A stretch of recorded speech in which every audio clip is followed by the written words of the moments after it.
Yes, guys, it's your boy Jack and Sean here at the Irish Hotspur, here to run the watch along. Dave will be joining us. Of course, he's just putting in a huge shift, so he just needs a few moments, I think, just to recollect himself, especially with that starting lineup that we're seeing, on the bottom of the screen here. But Sean, how you doing? He's going to be our commentator for this one. He's going to practically be our Martin Tyler, except with less of a gooner bias for this one, Sean. But Sean, how we keeping, my man? I'm good, Jack. I'm good. I'm not overly enthralled by the starting 11. We can talk about that in a second. Jack, just before we get into any further, though, because I know that I'm going to be screaming and shouting during the commentary. Sure. Am I too quiet now? I should have asked this before we got on. And let me know during the game if I'm screaming to the point where it gets too noisy. In the chat, you let him know. But Sean, you sound golden right now. You sound golden. But if the chat, I guess they'll let us know as well. But you sound golden, my man. Awesome. Yeah. So thanks, mate. So I'm disappointed with the starting 11. Sorry. It's it's as we and Jack, big up to you for. You okay? Yeah, sorry. It's just putting on the screen so I don't miss some of those milestone super chats. My fault. Sorry. Go on. Big up to you. In the preamble, you said that you thought Lo Celso would get a go. I didn't see it happening. I don't think Dave did either. You nailed it. He's starting the game. So wonderful selection pick from you. The only thing that's, I guess, a little bit out of ordinary is Doherty starting at left back, which I think we could all cringe at. Yep. But none of us knew that Reguilon was going to be out. He's not even in this on the subs. And I'm guessing that he's reserving Sessegnon for the weekend. There must be some news about Reguilon we've missed. And then Galini in goal. I mean, that's not what you wanted to see. Not a lot of explanation for me, especially when it comes to Reguilon and Sessegnon. You might, like Sean, I think, hit the nail on the head there. Potentially, Sessegnon is probably being saved for the North London derby, and maybe Reguilon has some injury that maybe has been kind of, probably bothering him that maybe we're just not aware of. But the Galini selection, I just don't know. Maybe the only optimism I can give is technically two very unreliable goalkeepers are taking the net, today with the likes of Kepa and Galini. So we'll see which one crumbles first. But let's welcome some Harris Army into the building. Daryl Denton says only thing Levy's buys is property. Team sheet proves that. I will say it's not a good day, I would say, to be optimistic about Spurs. I'll tell you that, my man. Celery Agent says, to be honest, Conte doesn't give an F about these cups. He wants transfers in top four. It's obvious. Plus, sending a message to Levy, we ain't winning crap with the squad. Will be a miracle to get past Chelsea. Come on, you Spurs. It will actually be the stuff of miracles if we actually win this one. I will say. Yeah. I genuinely would become I'm already a believer, but I'd have to honestly, take a second look at whether Antonio Conte is actually of the divine if we were to actually win this one. But big yourself up, Celery. I see where you're coming from. Old souls in the building saying, "Come on, you Spurs, trust in Conte, even when the lineup looks troubling." Yep. It's not Conte's fault that he has this little to choose from. When you think about it as well, the fringe players that he has to choose from are just they just don't hit the mark, my man. Darty at left. Yeah. What the F? Yeah. I don't know. THFC, Key Balak or Key Bake saying history will be made today. Let's hope so, my man. The right kind of history. Cody Mack saying, I don't buy that Lloris is being rested. If you're going to punt the game, then why Kane, Mora, etc. starting? Something sounds funny about that lineup. A lot of things smell funny about that lineup, my man. Probably, saying it smells funny is being a bit too kind about it. Kind of stinks, to be honest, the smell of it. I'll tell you. I have this weird feeling, Cody Mack, and maybe Sean might agree with me. Potentially, it's just because of this North London derby and maybe Lloris, when he comes up in matches like this and is disappointed, usually comes out in the press and can be kind of sad and down and, a bit defeated. And maybe Conte just doesn't want that for him. I'm not so sure. I can't come up with a lot of good logic behind that. But what are your thoughts? Do you have any reasoning for the Galini, or is there just no logic behind it? Well, I called it out to you. Conte did drop some comments on it. He said, only because, and this is a quote, only because we have to play many games in the next 10 days and also 3 important games in the league. And before my arrival, Galini played every game in the cup competitions, in the Conference League and the Carabao Cup. That's his justification for it. We spoke about this in the preamble, Jack. I thought, like, if we're going to have a sniff, there's going to be big players that have to have worldies. And I mentioned Lloris a couple of times. He needed to have a worldie. And Galini's never had a worldie in a Tottenham shirt. No. So I'm a little bit deflated. And I'm a glass half full guy. So, yeah. But I'm going to do my best to keep the... I'm going to get over it. I'm going to get over it shortly. It is what it is. It is what it is, All the nerves will go by like a lot of things the moment the kickoff happens, my man Cody. But big yourself up. But let's go over to Vince Vega here saying, come on, you Spurs. 10-0 to the Super Yits. I'm absolutely loving it, my man. Dark Sun G says, come on, you Spurs. Happy to see White and Pascazzi on the bench. Love that as well, Dark Sun G. But sad there's no Marcondi or Divine. Me as well, Dark Sun G. Me as well. But hopefully Pascazzi, maybe when we go, I'm putting myself in delusion land here, Dark Sun G. But when we're 4-0 up at halftime with a Doherty brace, maybe, Pascazzi comes on and plays left wing back. I don't even know at this rate, Dark Sun G. Keep saying I don't understand the need to rest goalies anyway. Yeah, I don't get it either, my man. Wemberley saying this feels like sitting in the dentist waiting room just before an extensive root canal treatment. Absolutely. Yeah, you just have to close your eyes and just wait for the moment to come, my man. Just close your eyes and just say, you know what? Just give me the laughing gas. That's probably what you need, Wemberley. Celery Agent says it's always weird in a semi or a final of a cup, Cody. Yeah, I mean, it's always kind of head scratching kind of decisions, like you're saying down there. Celery. Detrex Kane's in the building saying, I guess Conte is sending a message. I think he is of some sort or another. Yeah, Elias is in the building saying, come on, you Spurs. Please score a hat trick for David Harry Kane. Loving it, Elias. Loving it. I'd love to see a Harry Kane hat trick. But a hat trick from anyone or even just goals from anyone, I guess, is now I'm really lowering my expectations, Elias. But big yourself up, my man. And hopefully you're keeping well, brother. Killian Kenny, there's your shout out, my man. Big yourself up. He's saying, come on, David Harris, come on, you Spurs. How are you doing today? I'm tuning in. Let's go. Doing okay, my man. Doing okay, but I could be better. I could be better considering this lineup, my man. Para Miguel Escoberto saying good evening, all. Big yourself up, Para Miguel Escoberto, all the way from Lagos. Absolute legend. King Hoddle saying news just in that 3 members of Galini's family have been arrested on suspicion of kidnapping Hugo Lloris. They are being held at a North London police station. Yeah, I mean, it wouldn't shock me, my man. Maybe he's pulling a Benzema or something, like some sort of blackmail situation.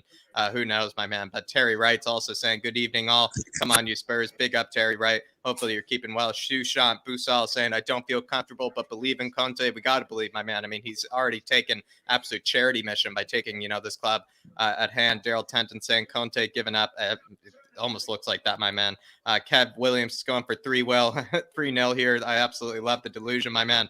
Die Pipe saying Doherty is going to rip them to shreds. Jesus. I mean, that is just ridiculous. I mean, hope so. Hopefully so. Anthony Gray's in the building, just making sure I'm not missing anybody before I pass it on to David here. Tottenham would turn it around today. Hopefully they do, Claude. Daniels as well in the building. Moninder Singh is in the building as well. Yeah, he seemed to like that song. Thank you very much to Lazy 8, my man. Thank you very much to Lazy 8. Patricia Harvey's in the building. Roman Numerals is in the building. T Missions in the building. SR's in the building. C Dancers in the building as well.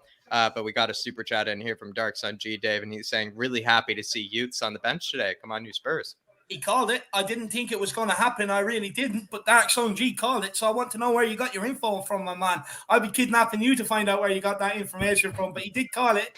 He was calling for Scotty. He was calling for Harvey White, and he's got them along with Dane Mbappe on the bench. So big up, Dark Sun G. I just want to say quickly before kickoff, 3 things to take from today.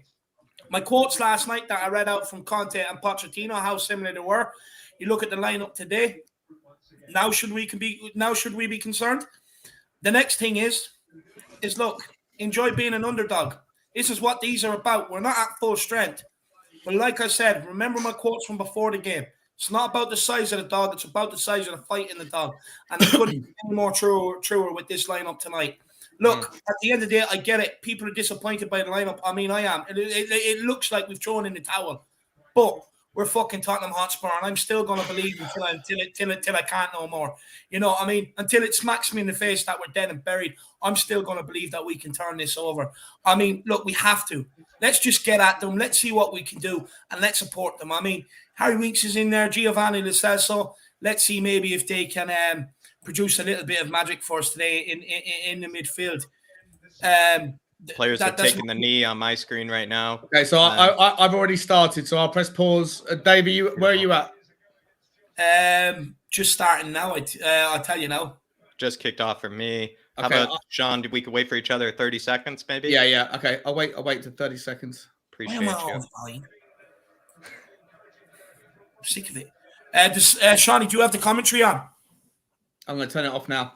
Sound. Thomas Tuchel is playing with his hat. Not that I care. Just get the game on, for God's sake. It's supposed to be live. I'm paying for it, and I'm about 3 minutes behind. I'm at 32 seconds, so let me know when you're at 32, boys. Will do. I'll let you know, and then we'll wait for Dave there. Yeah, we're just. All right, I'm at 32 now as well. I'll tell you when I'm at 32. Get ready to press pause, though, because I can't pause this. The ball's at the foot of Rudiger at the moment. Correct. Yeah. Oh. And by the way, guys, just so you know, like even though I've got HD on, the TV that I'm running it through is like particularly shit. So occasionally, like it doesn't look like HD. So occasionally, I might call out bad names. Right, guys, get ready. I'm at 29, 30, 31, 32. Press play. Done. Love it. Let's go. Now we're off. Come on. Just crunch somebody. I just want to see someone get a people's elbow or a clothesline in the first few minutes. Never, ever get a red card straight away. You could practically 2-foot someone in the chest inside the first 5 minutes and you will not get sent off. Dark Sun G saying Conte on the bench is scary. We have to score before he comes on. I hope for a 3-0 win today. Lucas, Royale, Pierre-Emile Højbjerg goal is who I predict. Kane with 3 assists. I love it, Dark Sun G. That sounds spectacular, my man. But yeah, I mean, bringing on N'Golo Conte, I mean, practically a Ballon d'Or, kind of candidate is just ridiculous. I mean, it just shows the level of depth that they have in comparison to us, Dark Sun G. But I'm liking those Kane 3 assists, my man. Sounds spectacular. It really does sound absolutely scrumptious. And Kane's leading the line. He's telling everybody where to go, telling who to cover and everything. And it's good to see my man Emerson already with a bit of an interception, but I know that's Shawnee's job, so I'm going to pass it off to him. But Dark Sun G, I hope so. I'd love to see Royale score, my man. Love to see Royale score. Had a clear from Japet Tanganga to Emerson, Emerson Royale. The first touch by Emerson Royale, ladies and gentlemen, and it goes into row J. What a good start! That's the first touch from Emerson Royale, and it goes to J. Let's go crack on. That's it. That's the fight I'm talking about. Rudiger. Oh. Just fucking clothesline them. Sorry, Shawnee. Sorry. No, crack on, guys. When Chelsea got the ball, I'm happy to. Uh-oh. This is a bit scary. It's opened up down here, down the left hand side. Well done. Oh, well headed away by Sanchez. Or Tanganga even. Well headed. Yeah.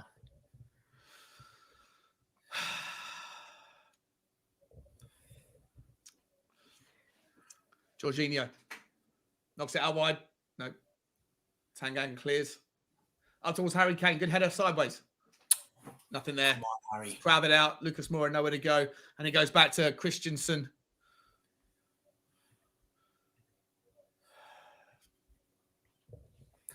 Fuck me. That's got to be a better touch by Harry Kane there. He had time to take that down, to be honest with you, on the chest. Might just be the pre-nerves. Yeah. I just want to get to 10. I want to get 10 minutes in 0-0. Or I don't want to concede in the first 10 minutes. Just calm down. Everyone just calm down. Everybody just calm the fuck down. I think that could be the game plan here, though. I agree with you. Is that Malang Sarr? Is Malang Sarr playing? Malang Sarr's playing left, almost left wing back. Well, yeah, because Callum Hudson-Odoi is doing that kind of, inverted sort of wing back where he practically doesn't even track back. And I think Malang Sarr then is responsible for basically being sort of a left wing back to a degree, but very defensive version. And then Azpilicueta, interesting, is kind of seemingly dropping very, very deep and was supposed to be a right wing back, but is in fact, almost playing part of the back three. I mean, it's not really exactly what they had on paper, but of course, very, very lopsided. So you've got Azpilicueta almost playing like a traditional right back at the moment. Yeah. And then Christensen and Rudiger playing centre backs. And maybe then you got, it looks like four at the back. It's almost like they've gone four at the back from the start. Free kick to Tottenham Hotspur. Harry Winks picks himself up out of the camera packaging. Come on, Harry Winks. Get lively, bro. Great tackle by Winksy, I must say. I mean, Jesus, leaving something on him there. Jesus Christ. Honestly, if that was done on outside a nightclub, you'd be put in jail cell for a night. Mason Mount, yeah, referee's got to take Mason Mount's name there a little bit and just give him a warning. That's your first of the 4 minutes in. You little chicken leg fucker. That's what you should be saying to him. Don't do that again. So we're trying to figure out the back four at the moment, or what Chelsea formation. It looks like it's a flat back four with Azpilicueta right back, Christensen and Rudiger. Here comes is that Højbjerg? Ben Davies. Matt Doherty. Shocking first. Shocking first. What is wrong with him? Why can't he keep the ball on the ground? I mean, he's not playing Gaelic football now. Simple. Take him on, Emerson Royale. Looks into space. It's Harry Kane. Can they cross the ball in? Oh, it's blocked out by that was Manang Sarr and Tottenham. Emerson Royale or Tanganga that was. He brings it back inside. Here's Harry Winks looking left. Here's Matt Doherty. What can he do? Lucas Moura. Oh, it's also. Oh, lucky. Get out of the way straight away. Come on, Lucas. Come on, Lucas. Oh, referee! Yes! Oh, you better. I mean, you're not. Oh, good. Well done. Well done, referee. Good decision. Now pull out the yellow. That's Giovanni down for another 3 months, ladies and gentlemen. Thank you very much, Gio. See you much. Please, would you let Harry Winks on this one, considering he scored against Monaco? It's right on the edge of the box. I think I would actually. I think I would let Harry Winks take this one, actually. Come on, this is our chance. This is our chance to go 1-up. Jack, just now that you've heard my shouting voice, am I too loud? I can turn the mic down if I need You sound fine for me. I have a headphone on as well, so yeah, you seem fine. Harry stepping over it. Can Harry produce some magic? Joseph, we are on 6 minutes, 23, 24, 25, 26, 27, approaching 6:30, my man. Come on, now I want to make sure that we need this. Make sure this line stays, the wall stays on that line. If they're even a toenail over, I'll go nuts. Harry, look at that hair. What do you think of the haircut, mate? Is he going to get this one? I don't know if he'll score this one. Handball! That's handball. That's handball all day long. Come on, Matt Doherty, do something nice. Oh, that was beautiful, Harry. Push it back towards Winksy. I mean, Matt Doherty on the left-hand side. Sanchez is screaming for it to go into the box. Corner kick. We'll take that. We'll take that. Matt Doherty had no idea. It's serious. Oh, no. Oh, my God. We're being robbed. I mean, Jesus Christ. He may as well run around with a balaclava on for the rest of the game. Absolute robbery. How's that not a corner? And now they're crying to the referee. This is what I want Tottenham. What are they complaining about? What are they even complaining about? Like, what's their problem? Here. They're showing the replay here. That ball has to go in first time towards the back post. You're 2-0 down, you dumbo. Oh, my God. He's got go again. Here's Matt Doherty. Hit the ball with your left foot, for fuck's sake. Why are you doing that, man? I was crying out. Here's Harry Winks. Cross the ball in. Lucas Moura. Chop. Oh, no. He's turning. In space. Get it back out to Winks. Here's Winksy. Oh, it's a poor pass. What is that? Poor pass from Harry Winks. Trying to force it. Chelsea can break fast now. Chelsea can break. Well done. Well done. Højbjerg. Emma Højbjerg. Well done, Højbjerg. What is Matt Doherty has no idea what to do when the ball requires a left foot pass. It's like he thinks his left foot is irrelevant. It's just there for standing on. Sean, I have to watch this for Ireland over international breaks. I don't get a break from it. I'm fed up with this guy. I mean, even when he plays on the right, he plays so safe. It's unbelievable. It's always pass inside, pass inside, pass inside. And when you put him on his right foot to turn inside and pass inside, the fucker won't do it. I mean, he's just so brain dead. It's unbelievable. Oh, no. Oh, well done. Sanchez. Chance! Chance for Chelsea! Oh, it's over the top. Fuck me. That's shocking. Of course. Timo Werner puts the ball up. He tries a lob because Galini's 6-7 yards off of his line. I mean, Ben Davies just completely let Romelu Lukaku run off him there. Didn't even give Sanchez a shout. Didn't even let him know he was coming. That's poor by Sanchez anyway. And teeny weeny, I mean, the guy wouldn't buy a goal if he was a millionaire, for fuck's sake. It was a nice idea by Werner, though. It was a nice idea, but his talent, his technique, his touch wasn't there. It let him down, as it always does, because the guy's useless. But it wasn't a bad idea from the man. What's Galini, though, doing off his line there? So far off his line, then. No communication between him and Sanchez. No. None whatsoever. Come on, just 2-foot someone. I mean, just lay something on them. Like I said, this is what I didn't want to happen. Let them pass it around. I mean, just turn it into an absolute all-out brawl. You know what I mean? I couldn't care less about North London Derby at the weekend. That's at the weekend. Yeah, we have won the ball high up the pitch, to be fair. We have won it back, at times, high up the pitch. But I do agree with you, Dave. I do agree with you in these I moments. still want to know what happened to the Doherty corner kick. Like, if Doherty just let that ball, if he was challenged and it was a legit goal kick, then Doherty again is already on a 2 out of 10 for me. I'm already fucked off with him. He drives me mad. Even last week against Morecambe, lads. I mean, when he was on the right-hand side, you're just begging him to take on his fullback and go and whip one in. He won't do it. And then for some reason, when he's playing on the left side, he thinks he can do it. I mean, just what goes through the guy's head? I actually don't even want to know, to be honest with you, because I'm concerned. But like, Jesus. Lukaku's up on his own self! Lukaku's in there! Oh, what a save by Galini! What a save by Galini! My God, what a save. But Jesus Christ. Sanchez really his own goal, and Ben Davies got shown up for an absolute little bitch there. You got to be stronger, man. You got to be stronger.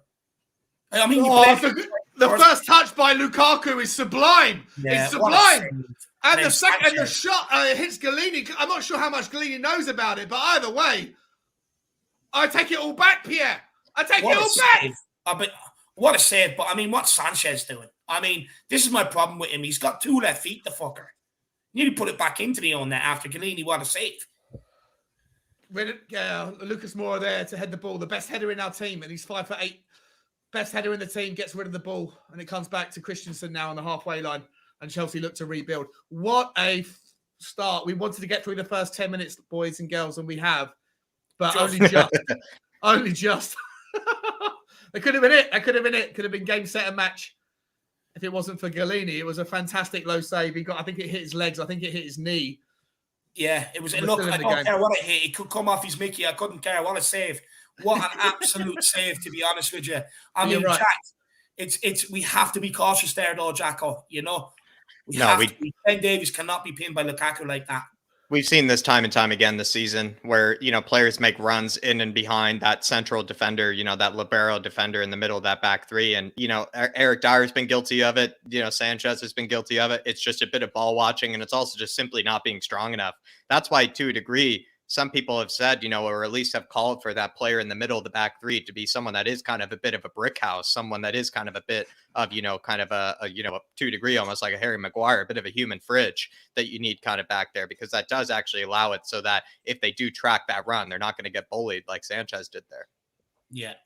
No, they have to, they know the Lukaku threat is there. They've had a week to work it out between them. I mean, Jesus Christ, come on. Sir! What is that? Kovacic levels Giovanni Lo Celso. Absolutely. I've seen it better. I've seen actually worse kick moves in MMA last night, Dave, with you. I mean, Jesus Christ. I mean, you went for the full swing. He nearly gave Lo Celso a fucking C-section. Do you know that yoke where you have to cut open to have the baby? That's what you nearly gave Lo Celso there. That's ridiculous. Go on, Lucas Moura. Lucas Moura's running. Come on. Oh, Jesus Christ. Play Harry there. Come on, Lucas. That was like Lo Celso shot. At least take it closer if you're going to bang it. At least take it closer then. Don't even shoot it that early, my man. But great run. Great run by Lucas, though. That's the X factor that we need, I must say. That is the X factor. But he's got to play Harry there. Could the referee have not called that back for a free kick? I mean, Jorginho took 2 swipes at him. Also, as well, I think Harry Kane was being assaulted as well, from what I saw as well. Hopefully the referee, Dave, I mean, some referees, they do bring handcuffs to the game, just in case. But hopefully the referee did that today, because seriously, it seems like there's some assaults there. Well done. Well done. Have a hat. Oh, lucky. Who won that back? That was insane. Hoiberg. What a tackle. Giovanni Lo Celso started well, actually, in this game. Giovanni. Yeah, he has. Spoke to and then he does that. Take it all back. Oh, no. Don't mention him again. Never again. Get back there, Sancho. Take it easy, Sanchez. Don't pass it. Ooh, okay.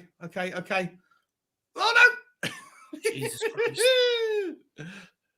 Oh, Sanchez. Oh, my God. 2 left feet. I keep telling you about this guy. He has 2 left feet. Fuck me. Just pass it. It's a straight line. It's 5 yards. I mean, if you don't do that on your under 8s in your local team, you don't get picked. How is he out there?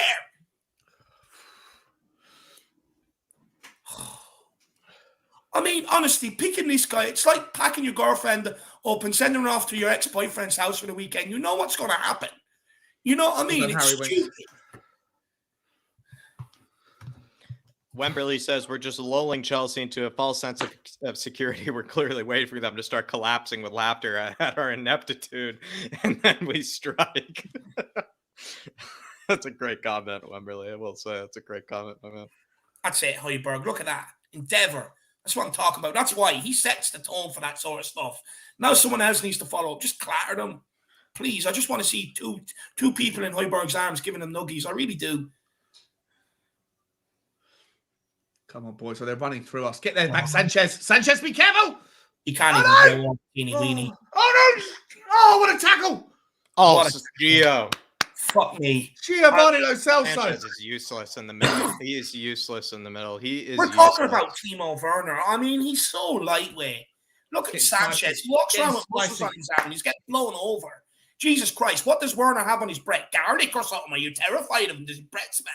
Get closer. How is he getting out-muscled by Timo Weenie, Dave? Exactly. Teeny fucking Weenie. Jesus. Malang Sarr and Gio are having a bit of a scuff up, which I'm actually loving because Gio earlier, he just threw the ball right at him. You got to love to see it. You love to see it, actually. I'm loving the shithousery from Gio so far. Come on, Gio. Well played. Setting the example. Setting the tone, Gio is. Look, he's out with the corner. Look at his hair. I've made it haircut. Look, idiot. Tom Holland's in the background with the Spider-Man costume. Harry Kane with the clearance once again. We are keeping it very compact in shape, though. Very, very compact. Oh, but you don't want to see statistics like Chelsea having 72% or 70% of the possession. 69% at halftime last week.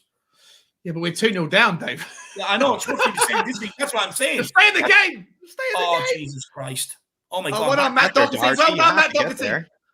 Oh, referee! Oh, that's a red card. That is a red card. If you've seen that on WWE, that's a finisher.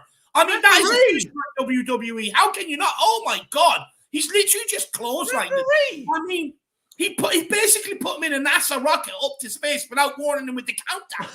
Jesus Christ.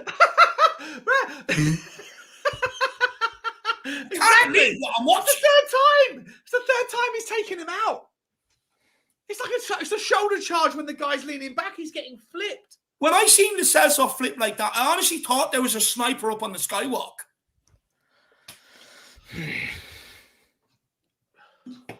Mason Mount again with the corner. Lampard. Comes in, Galini comes. Oh no! Oh, Galini. Disaster. But where's the defenders as well? Like, who's marking this guy? I know Galini, that's shocking, but I mean, who's marking him? Who the fuck is marking him? Look at him giving it the big, and this is exactly what I didn't want. This is exactly what I did not want. Rudiger giving it the big into the fans. I mean, I've asked for a dogfight. Look at him. What is he doing? What are they doing? Absolute buffoons. Absolute idiots. We are allowing them to dance on Tottenham Hotspur Stadium. Oh, good. We are literally allowing them to dance. Well, who's there? Pierre Højbjerg. Højbjerg gets pushed off. Højbjerg gets pushed off by Sarr. Malang Sarr's got all the space. It wasn't even Højbjerg's man. Who was it? Tanganga's man again. But Højbjerg gets lost by Sarr, who's just in front. And Tanganga again. You're right. Tanganga again. Man. He's a mile behind him. Fucking hell. That's 4 goals in 3 games now. The guy just cannot defend from set pieces. That's two in 3 days. 1 against Monaco and 1 here. He's more costly than Aurier. He's more costly than Aurier. He's starting to become it 100%. Yeah, I think that's Tanganga's there. I mean, it's clear that Højbjerg is marking Malang Sarr. I mean, yeah, I think it's a combination of Tanganga and Galini there. I think it's a combination of the two. Yeah, I retract my criticism for Højbjerg. I mean, obviously, with Tanganga, you're hoping the goalkeeper kind of bails you out, but it's just shocking. It's just schoolboy stuff. You know, like, you look at that celebration. Now we're watching. Oh, come on, Højbjerg. We're watching Kovacic and Rudiger dance on our turf. Are we going to do anything about that? That's what I want to see now. Are we going to allow them to dance on our turf and mock our fans the way they did? Are we going to allow this? Oh my God! Højbjerg's putting in a shift. He's throwing his shoulders around. He's making an effort aggressively, but again, he wins the ball back and then he just loses it with the poor peripheral pass. Come on, Lucas. You got to do something for us, lad. Oh, poor timing. This is going to be a long half. Long night. Long night. Brace yourself in. Honestly, buckle yourself in. Put the seatbelt on. It's going to be a long one. There's not a hope we're scoring 3. Not a hope. We've scored 2 against them since 2019 in 8 matches or in 9 matches. We ain't scoring 3. Again, we're just letting them pass it around. I mean, just go man for man and just start wedging them and stuff like that. Just pick one. Oh, that's just sloppy. What is that? Sanchez? He's been absolutely shit since minute 1. Absolutely shit since minute 1. That's 2 or 3 absolute sloppy misplays. Another one. That are straight yards. Talk to each other. Talk to each other. You're not like you're just passing it to someone nearby. You're not giving them any eye contact. Because they don't believe in what they're doing. It's just like hit it towards him, let him lose it, you know? Come on, Lucas. You got to do something for us, mate. Have a little bit of Oh, come on, quicker. See, he doesn't even want to pass to Matt Doherty. I don't blame him. I actually really don't blame him. I mean, if I looked up and Matt Doherty was free, I would try and turn into the other way or beat the man myself. You got to get Sessignon. I just don't understand the decision. Sessignon is fit. I don't know how far or what's up with Reguilon, but if Sessignon's fit, play the man. I never thought I would have to see Doherty play this many times. If that was a stronger pass, Harry Kane was in behind. He had that's it! Emerson Royale! Chance! Corner kick. Oh, about time, referee. Makes up for 120 minutes. Well done, Emerson Royale. That was nice effort, mate. Sausage. That was a blind pass from Harry Kane. He picks the ball up. He gets the ball inside the left-hand side, turns and just looks and just puts a 25-yard ball. And Emerson Royale was there. Good man. Good man, Emerson Royale. Like that. Now, let's see if we can actually get a decent ball into the box. And I mean, Tanganga or Sanchez, make up for your errors right now. Now's the time to do it. I think what's most frustrating is falling from Gio. Oh. Is it Gio? Is it Gio doing the cross? Yeah, doing that. Wow, he got it past the first man there. Credit to him. Yeah. I think what's most frustrating is Dave. I mean, and Sean. I think what's most frustrating is you actually think about the 3 goals that we've conceded, all huge errors by either Tanganga and or Galini as well. You know, here just 3 errors, just blatantly 3 errors, just 3 goals given up, but with no actual scintillating play from Chelsea whatsoever. Yeah, but I mean, look, this has been a recurring theme since Pochettino's departure, though. You know, under Nuno, under Jose Mourinho, now we've been the architects of our own downfall. If this does not scream, we need investment, and that it's not the manager. It's never been the manager. The managers have not been the problem. I mean, I don't know what will. The players we have right now that we have to rely on. I've said this all before. I've done a big expose at the start when I started this journey on YouTube. You look at half the players we're playing with now. Sanchez never could get into Pochettino's team. You know, only found himself getting into Jose's team because Jan Vertonghen left. You know, he only finds himself in the team now because Toby Alderweireld is gone. Ben Davies, okay, there was let's be honest, he was back up to Danny Rose, but he's starting week in, week out now. Eric Dyer was on the periphery of every single team you can imagine, but yet when he's fit, he starts. You know, we replaced Jan Vertonghen with Joe Rodon. No manager has fancied him whatsoever. Tanganga, he costs us too much. You go into midfield, Harry Winks, on the periphery of Poch's team. Jose didn't really fancy him either. You know, the list goes on and on and on and on. What we have now is players that we essentially bought in to be back up to positions. But now they all find themselves in starting positions, a lot of them. We need investment. It is clear as fucking day. Yeah, I agree, mate. Doherty, I will say, is one of the slowest wing backs in world football. Genuinely one of, and he's a wing back. I mean, his desired position is a wing back in a back 3 system, and he is one of the slowest I've ever seen. The fact that he couldn't be able to cut out that ball and let it from going out for a corner is actually shocking. I mean, the guy's just an absolute melon. I mean, we've had Robbie Keane at Tottenham. I mean, even the Ginger Pele, God love him, he was a trier. He was a cult hero. You know, the real Doherty, Gary Doherty. You know, we've had Stephen Carr. My point is, we've had Andy Reid for a period. I mean, we've had some good Irish players at Tottenham. And now I have to sit there and watch this crap. Tanganga! That's just a lazy header, Tanganga! Get back on your man! Oh, Jesus Christ almighty. What a tackle. What a tackle by Højbjerg. Doherty, he can't even control the football. God love him. Oh, come on, Matt. Come on, mate. You can beat the first man. For fuck's sake. Like someone said in the comments, his left foot is just for standing on. This is just damage limitation now. It's all it is. I mean, we seen it when the squad was put out. It's just damage limitation. I think you immediately have to go more. I think look, I know it's game over. I know it's game. Well, obviously, it's almost impossible. But you need to get Sessegnon on. Like, I don't understand. Like, get the fucking guy on. Put an attacking, offensive, left-footed player on the pitch in a left-footed, offensive position. Change that immediately. I don't know why Galini was on the. I mean, listen, Galini. We spoke about it. He did make a worldie save. Don't get me wrong. But then he fucking made an error. He made an error. He made an error 5 minutes later or 3 minutes later. You know, and I don't know what he was doing. Come flapping.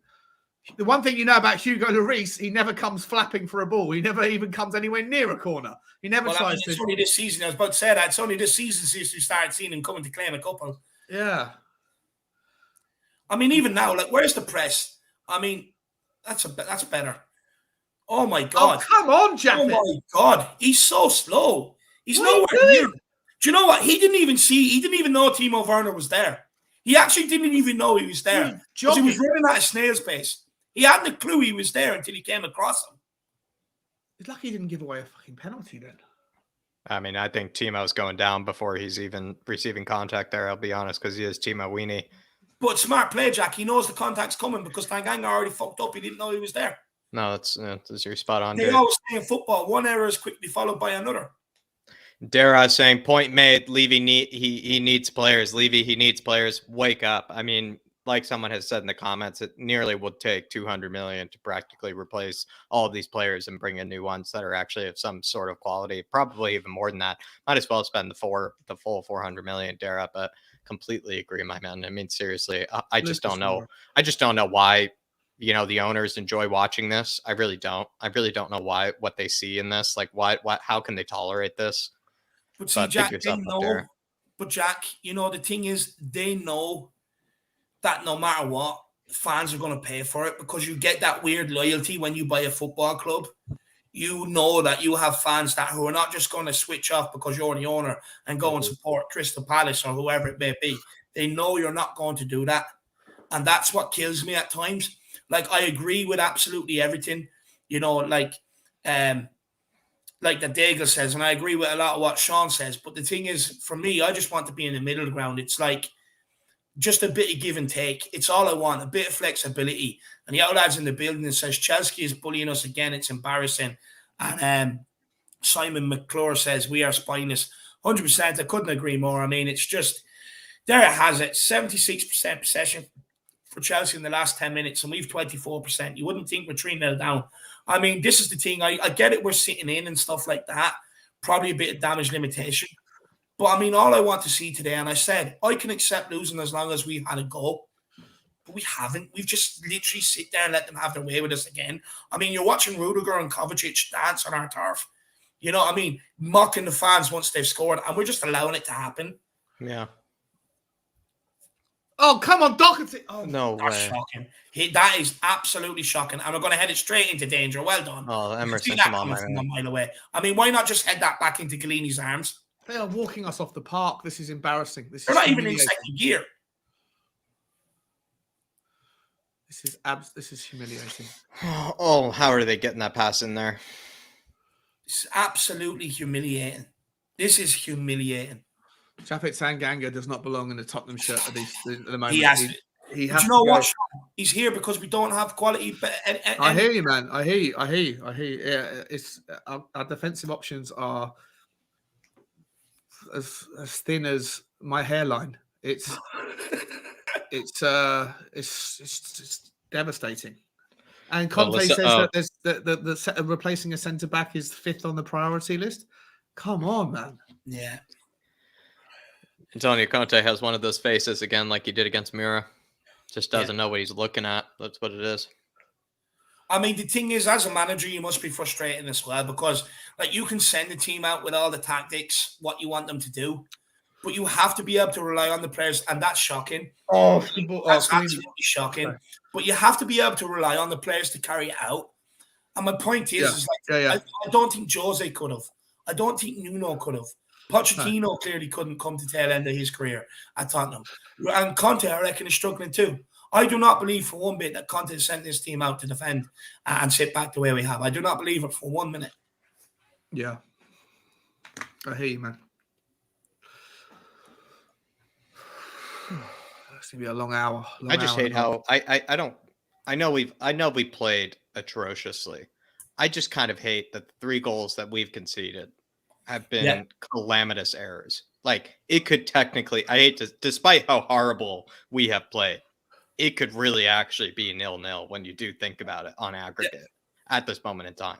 Just because you can't look at the 3 goals we've conceded and say it was great play by Chelsea. You just can't. You look at what the calamitous errors that have come from those 3 goals. And that's what really upsets me the most, is that despite playing absolutely shocking, it's still just errors. It's still just, huge individual errors, mostly made by Tanganga, which is really sad, to be honest, because we do love Tanganga.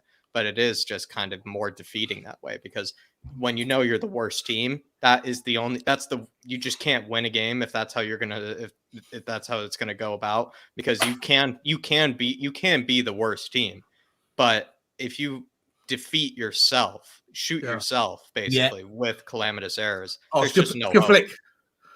I couldn't. Oh, come on, Doherty with the left foot. That was left foot, Harry Kane. Oh. Come on. Højbjerg! Højbjerg! That's a corner kick. That's a corner kick. That took a deflection. Of course it did. That took a massive. Is the referee not giving the corner? It has to be a corner. I mean, I doubt he has, because earlier he didn't give. Yeah, that's that was going in. That was going in if it wasn't for that flick off the back of Jorginho. Yeah, that's a corner kick all day. Come on, Lo Celso. Bit the first man. Cross. Oh, Harry Kane! Harry Kane post at the back post. Unlucky. That's better, Tottenham. That's better. We needed that to go in. We needed that one to go in. It's a flick from Tanganga. Tanganga nods it on, and Harry Kane is. Oh, is it Sanchez? Oh, Sanchez. Harry Kane is there. He's an inch away. And it looks painful. He knows. Oh, he's so close. Unlucky. It's better, though. It's better. His foot was just a bit higher than the ball is all. That's all it was. Carl Knight saying this is easily the worst team Conte has ever managed. I mean, probably since his days at whatever. I think probably apart from maybe the 3rd tier Serie A side. I mean, I'd actually probably agree with you maybe. And that's probably still quite comparable to a degree. What a shocking clearance by Tanganga there. Oh, Darby, just go back to your keeper. About time. Why didn't you do that 5 minutes ago? Carl Knight, though, I agree, this is way too loose at the back. You got to be assured. Oh, come on. Be careful. What are you doing? What is that touch? That was a first touch. That was a first touch. No free kick. And you should be arrested for that first touch. You should be actually thrown in jail for a first touch like that, honestly. He actually hit it 7 yards in front of him on a little bounce as well. That is a shocking first touch. But this is what I'm saying. Like, one mistake leads to another. Tanganga poor pass to Doherty. Doherty took too long to pass it back to Galini. Galini's pass was too heavy for Sanchez. Sanchez then rolled it out to Emerson. Emerson to Lo Celso. Lo Celso's touch was sloppy and loose and went straight back to them. I mean, it all starts with just doing the basics. Passing the ball with assurance around the back. Because if you do that, you can't be pressed. You beat the press every time. But for some reason, we're sloppy. And when you're sloppy, it's very easy to press because you can predict where the next pass is going because that person on the ball is already under pressure. Carl Knight, though, I genuinely think this is probably the 2nd worst team that Conte has ever managed, my man. The 2nd worst. At least the team that he managed before probably wasn't a bad 3rd tier Serie A side to a degree. So you're probably actually right, Carl. Probably actually right. Lucas overhit pass. Give him a chance, man. This is what worries me about signing Adama Traore. It's all very good having. Oh no! Oh, Jesus Christ! I mean, someone just mark him. Someone please mark Lukaku. I mean, you can't miss him. He's about 6'6" and about 6 foot wide. You cannot miss him. Look at him. Ben Davies doesn't even know where he is. He's doing social distance defending, as we've seen before, Dave. He's doing that social distance defending. He's wearing a mask. Honestly, sometimes I think, the Chelsea players brush their teeth with shit so they have smelly breath, so we stay away from them.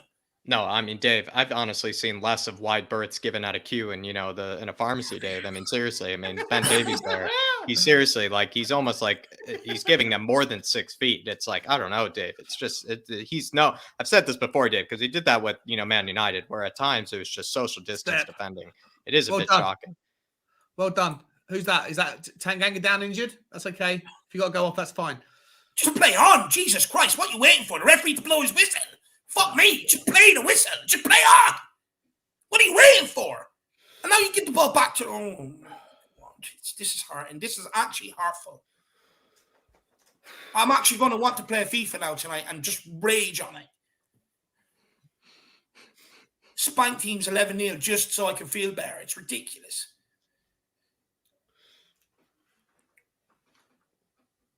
Get back. Oh, come on, Emerson Royale. What are you doing? How do you lose that ball to Mason Mount? How do you get picked there? How do you get picked? He turned like he's on a roundabout. I mean, you may as well just put on his indicator. Put your arm out. Tell him what way you're turning, for fuck's sake. Well played. Yeah. Ref, well done. That's smart play by Lascelles, so he knew that was coming all day long. A card would be nice. A card would be nice, like Gio was saying. That's probably 3 or 4 times, ref. You might as well just, ref, can you even count that high? I mean, you might as well just throw a card out as well. Gio's been laid out more times than a pub brawler. It's insane. Oh, actually, if anybody just saw... That was hilarious, Sean. I'm serious. I'm not trying to joke. He's serious. He's been... Oh, and look at that replay. Chiellini. He's completely misread the flight. There we go! Emerson Royale! Please bury this fucker. Oh my God, he's dribbling into him. Terrible first touch as well. Terrible first touch. Didn't see the build-up. I think that first touch let him down. There. It was a lovely first touch from Harry Kane to Lucas Moura. Plays through a lovely ball to Emerson Royale. And look who's on the left hand. Matt Doherty had acres of space. I'm talking about acres of space. Here's Hudson-Odoi on the left-hand side, please, God, no. I think the reason he didn't cross it to him there is because he would have had to have hit it with his left foot, Doherty, so it just makes sense, that, he couldn't tap that home. Yeah. 100%. 100%. Like I said earlier on, they have as much space in as in a Star Wars movie. Oh, look, Chelsea are walking. They're walking around the pitch. Like, they're just standing there, literally, they have time to just turn around. Like, Rudiger can just turn around to Christensen and just be like, what time is Coronation Street on tonight? Did you pre-record it? Oh, my God. We can't even get a simple pass through the line. Do you know what? I don't even blame Gio there. I mean, Harry Kane's already gone in behind. Lucas has to come short. He has to find that option. Yeah. Get Brian Hill on the fucking pitch. Hildrich. Get Pescowski on. Get Harvey White on. We started with that. That was brilliant. Brian Hill will be moving in the right direction for those balls. He'd see the ball. He'd see the chance. He'd be moving into space. I mean, Lucas is pressing, but who's with him? Doherty's about 10 yards behind him. Honestly, sometimes I feel like Doherty's back in the dinosaur ages. That's well played. Well played, Ben Davies. Well played, Sanchez, and well played. Get there first. Oh, was that? Oh. Where is that going? Whoa, Harry! Wait. What are you doing? Did you not realize Harry Kane was the one that laid it off? Oh my God! I mean, that's literally that's just chicken play. Do you know what that was? Someone's coming towards me. I don't want to be the one to lose it. Balloon it long, pretending going for a ball in behind. That is an absolute fucking chicken. What's going through his mind? There wasn't anyone within 70 yards of that ball. There wasn't anyone in sight. There wasn't. Who was he playing to? Watch our passing. Okay. Come on. Okay. Ref. Anything there? Oh. No, nothing. That was in fairness. That's actually a poor pass by Gio because he should have hit it on his left-hand side. He played it on the side that Rudiger was on. Should have played it to the side that Rudiger wasn't. And then, Rudiger would have to take him down. But he plays it on the side that Rudiger is, which then Rudiger can just take it away from him there. It's actually a shocking pass. Chelsea are not playing well. Chelsea are not. They haven't played well last week. They didn't play well tonight so far. Considering their level, yeah, I agree. And that's just stupid, Lascelles. What are you doing, Lascelles? You literally put 2 hands on his back and you're asking him why he blew the whistle. Oh, it's painful. It's just brain dead. I mean, Tanganga's already come out to slow him down. There's no need to push him. I mean, I get it. We're getting frustrated because we're not getting them back. But do what Rudiger done there. At least go with the shoulder and then push him off the ball. But don't just blatantly two-hand push him. I mean, but even if you look at our passing, like I look at this passing here today, and it's like there's no conviction, there's no desire, there's nothing behind it. It's like I just roll this on to the next man, let him take the responsibility because I don't want to be the one to lose the ball. Good step. Here's Harry Kane. Harry Kane by himself. There's Højbjerg all by himself up front. It's not Højbjerg. It's a penalty. It's a penalty. Yes! Come on! Come on! Take him down. That's a red as well. That's a red. Well, that's a false one. That'll be a red card. Get him off the pitch. That's a red. Get him off the pitch, referee. That's a red. Does well. Højbjerg does so well. He takes it and he knocks it past him on the left. Oh, it's so good. Oh, it's outside the box. What a beautiful touch. No, it's inside. The last touch was inside. That's when he went down. That's a penalty. That is a penalty. Look, inside. No, he trips over his own ankle. It could be a free kick, but I think I want a penalty. I mean, VAR's already screwed us. Yep. Last contact inside the box. His knee. Yeah, that's a penalty inside the box. I mean, where's the Spurs players to get these Chelsea players? What is he still doing on the pitch? That's what I'm talking about. What is he still doing on the pitch here? Referee, you might as well roll him off in handcuffs. What is it? Like, you look at that, right? 3 players around the referee. Højbjerg's the only one that has come in to try and get them away from influencing the referee. His foot's on the line. Only one. That's inside the penalty area. That's a penalty. Oh, he hits his own ankle, but I don't think it's a penalty, Dave. I think it's a free kick or it's his own fault. That's a free kick. It's not a pen. No, because his other foot is inside the box, so that's a penalty. It's on the line. You think it's a pen? I think it's a free kick. Nah, it's got to be a penalty. His foot is on the line. If it's on the line, it's a penalty. It's on the line. I want to see a card. I at least want to see a fucking card for the man. No, I'm convinced that's a penalty. There's nothing Højbjerg can do. Rudiger came across some penalty all day long. He is the last man. He is actually the last man there. That is a red. Look, his arm caught his foot between the sides. His knee touches him. I want it all day long. They're actually looking. Do you know why it's taking so long? Because they're actually looking not to give us a penalty. I mean, I wouldn't be surprised if they don't give it as a pen, but that has to be a red. Well, that would be no. It's not a red. I don't think it's a red card. I think because he's not going towards goal. It's a yellow. No, but it's not a goal. He's going a mile. I think it's a yellow. I would say reasonably. If Tottenham got a red card for committing the same thing, I'd say that would be a fucking. You gotta love the face on Højbjerg there. You gotta love the face. It's a free kick. What is it? What's the card? What's the card? What's the card? No card. He's given a free kick. No card. No card. Are you No card. I mean, honestly, do you want me just to pull my pants down and bend over right now? Jesus Christ! What? No card. How can you do that and not give a card? Did the ref forget his cards at home? Jack, I think the women Roman Abramovich sent round last night must have took them. I think he forgot his cards at home. How is that not a card? That's at least a yellow. It's actually an orange, to be fair. Like it is an orange, but that is a yellow. That is genuinely a yellow. It has to be a yellow card. If it's a free kick, it's a yellow card. I think he's just explaining he forgot his cards in the loo. You know, he's just making sure that, someone can find them for him, and he's just waiting until he gets back on the pitch, and then he can give them to Rudiger. But Jesus Christ, sir. See, I didn't think it was a penalty, and I don't think it's a red card. I don't think it's a pen. But I think it's a yellow card, and a free kick for sure. I mean, I think you're letting them off lightly. I think it was a penalty all day long, to be honest.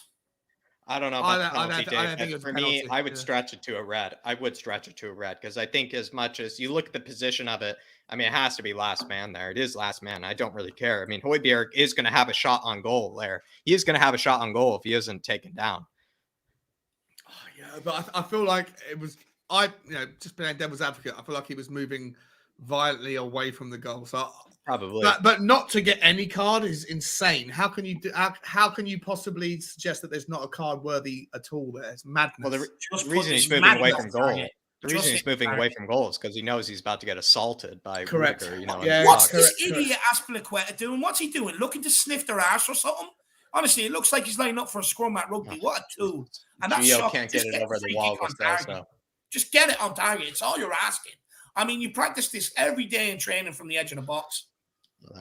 He also hits that like a 6th grader as well. Carl Knight says, watching Spurs is bad for my mental health. I mean, it's bad for all of us. It's not good for your mental health. That's all I can say. It's certainly not good for it. William Kelly in here as well. Ball in from Gio. It's well played by Jorginho. Is that Jorginho? Of course, it's well played. It's up against Matt Doherty. Timo Werner, sorry. That's Werner who just flicked it over his head. It was quite delightful, actually. Fucking hell. Jesus Christ. How is that not a card? I can't believe that's not a card. I cannot believe that's not a card. I mean, Mike Dean must just be asleep in the VAR room. I think that's just probably what's just happened there. I mean, it is actually past his bedtime, so I actually am not surprised, to be fair. But I knew when they were taking so long to look at it, they were looking for every reason not to give it. I just knew. It always happens when it comes to Liverpool, 30 seconds, no double look, penalty. You know, when it comes to United, teams like that, same thing all the time. When it comes to Tottenham, we have to sit around for 4 minutes waiting for VAR to make a decision because they're looking not to give it. Yep. Come on, Emerson Royale. Take him on, bro. Take him on. Do it once for me. Oh, no. No, he's out muscled. He's such a little... He does the same thing every time.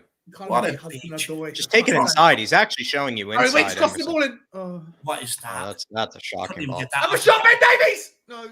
Oh, lucky. I mean, we literally kick the ball around like a bunch of fucking primary school students. There's no power on it. There's no pace. There's no intensity. You know, we literally do kick it around like a bunch of 6-year-olds. I mean, Lo Celso dribbling shots, Lucas Moura dribbling shots, Winks dribbling crosses into the box. William Kelly saying, boys, Conte did this with the intention to send a message to Levy to get the checkbook out or I'm out. Big up, William Kelly. I think you might be right, mate. I think you might be right on this one. I mean, certainly the noise doesn't sound good, does it? Coming out of Conte's lyrics. No, it does not. You're right. Why are you clearing that? Why are you clearing that, Ben Davies? Why are you clearing that? You have all the time in the world. Have some composure. It's ridiculous. We'll play Ben Davies. Honestly, we have as much composure as a pedo in a crash. It's ridiculous. Sanchez, I mean, there we go. Oh, he nuts. Oh, well done, Gio. Oh, unlucky Lucas. 40 million for one nutmeg. About time. It's a horrible pass into Lucas as well. I mean, I don't know how you expect him to have a good touch there. I mean, what start are you waiting on to press? You could already see he was going to pass there. What do we do now, boys? We've thrown a lot of energy. I also think we're going to be exhausted chasing the... Crack open a 24-pack and just fucking enjoy yourselves. You got to bring Sessegnon. So what? We got 1 minute till half time. Sessegnon on at half time. Do we agree that that's the necessary? I mean, please. Honestly, you wouldn't even sell Matt Doherty at Catamart. You just wouldn't. He's useless. He's completely useless. I'd rather have Pescazzi at left wing back. I'd rather have Harvey White at left wing back. Give him a chance. Give these guys a chance, yeah? I put Pescazzi in for Tanganga, and I know that just kills the guy's confidence, but I mean, genuinely, Tanganga has been the culprit for all 3 goals. I mean, it's just Can I tell you what I would do? I would bring on Brian Hill as well, and I'd go 3 up top and press the living crap out of their back line in the second half. Press. I know you're going to leave yourself open, but fuck me, man. We have to go and chase 3 goals. You know, we get 3 goals, we're still in it. Away goal doesn't count. But I know we're not. But I mean, at least go for it. At least try. You're going to have to open yourself up at some time. You can't just keep letting them pop ball around like they have been doing. You have to go for it at some time. So bring on a third player, go 3 across the front, and just press the living crap out of them. Push your wing backs up high, take Doherty off, bring on Sessegnon as well. I can't look at Matt Doherty anymore. The only thing about him is his fucking blue boots. Does Brian Hill come on for Matt Doherty for you, Sean? Does Brian Hill come on for Matt Doherty? That might be the best solution. Someone does. Yeah, Brian Hill. Yeah, you might as well. What difference does it make? Like, apart from confidence, apart from getting booed off, at the end of the day, if you're going to lose 1-0, you might as well lose 4-0. It doesn't matter anymore, right? So it's irrelevant. I know we've got to play Chelsea in 10 days' time, but it's irrelevant. You might as well throw things at it. If it's not Sessegnon, it has to be Hill. We've got to make some changes. I just want to see at the end there, Japhet Tanganga did a little bit. He stepped up. He intercepted the ball. He played the ball in, did a 1-2 with Lucas Moura, played it out to Matt Doherty, who had nobody within 4, 5, 6 feet of him. And rather than turning and doing anything, he decided to turn and pass the ball 40 foot back to Ben Davies in our own half. It's like, are you aware of the circumstances of this game, mate? Are you trying to hold on to a lead? Do you think we're 1-0 up and it's 90th minute? What are you fucking doing, bro? I don't know what he's doing on the pitch. Do you know what, though, Sean? It's the whole team. I mean, Galini, you're stepping in. Take your opportunity. He makes a fantastic save, and then 2 minutes later, he doesn't know where the flight of the ball is. Yeah, rush of blood, you know, yeah. You go to Ben Davies. Lukaku has pinned him I don't know how many times. You know, he's not aware where he is. Sanchez, again, been given the runabout by Lukaku and Timo Werner, and his passing has been absolutely dog shit. The guy has 2 left feet. You go into Japhet Tanganga. I mean, he completely lost Rudiger. Completely lost him. Again, has he learned his lesson from the Morecambe game? No. He switched off again. You know, the problem is, Dave, is right.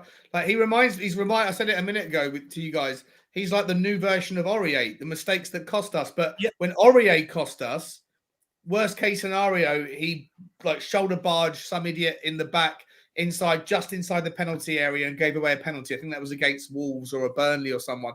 But generally, his mistakes would be a free kick because he was right back, right? Something. Yeah. But when Japhet Tanganga is untrustworthy to the Serge Aurier level and he's a centre back, it costs goals.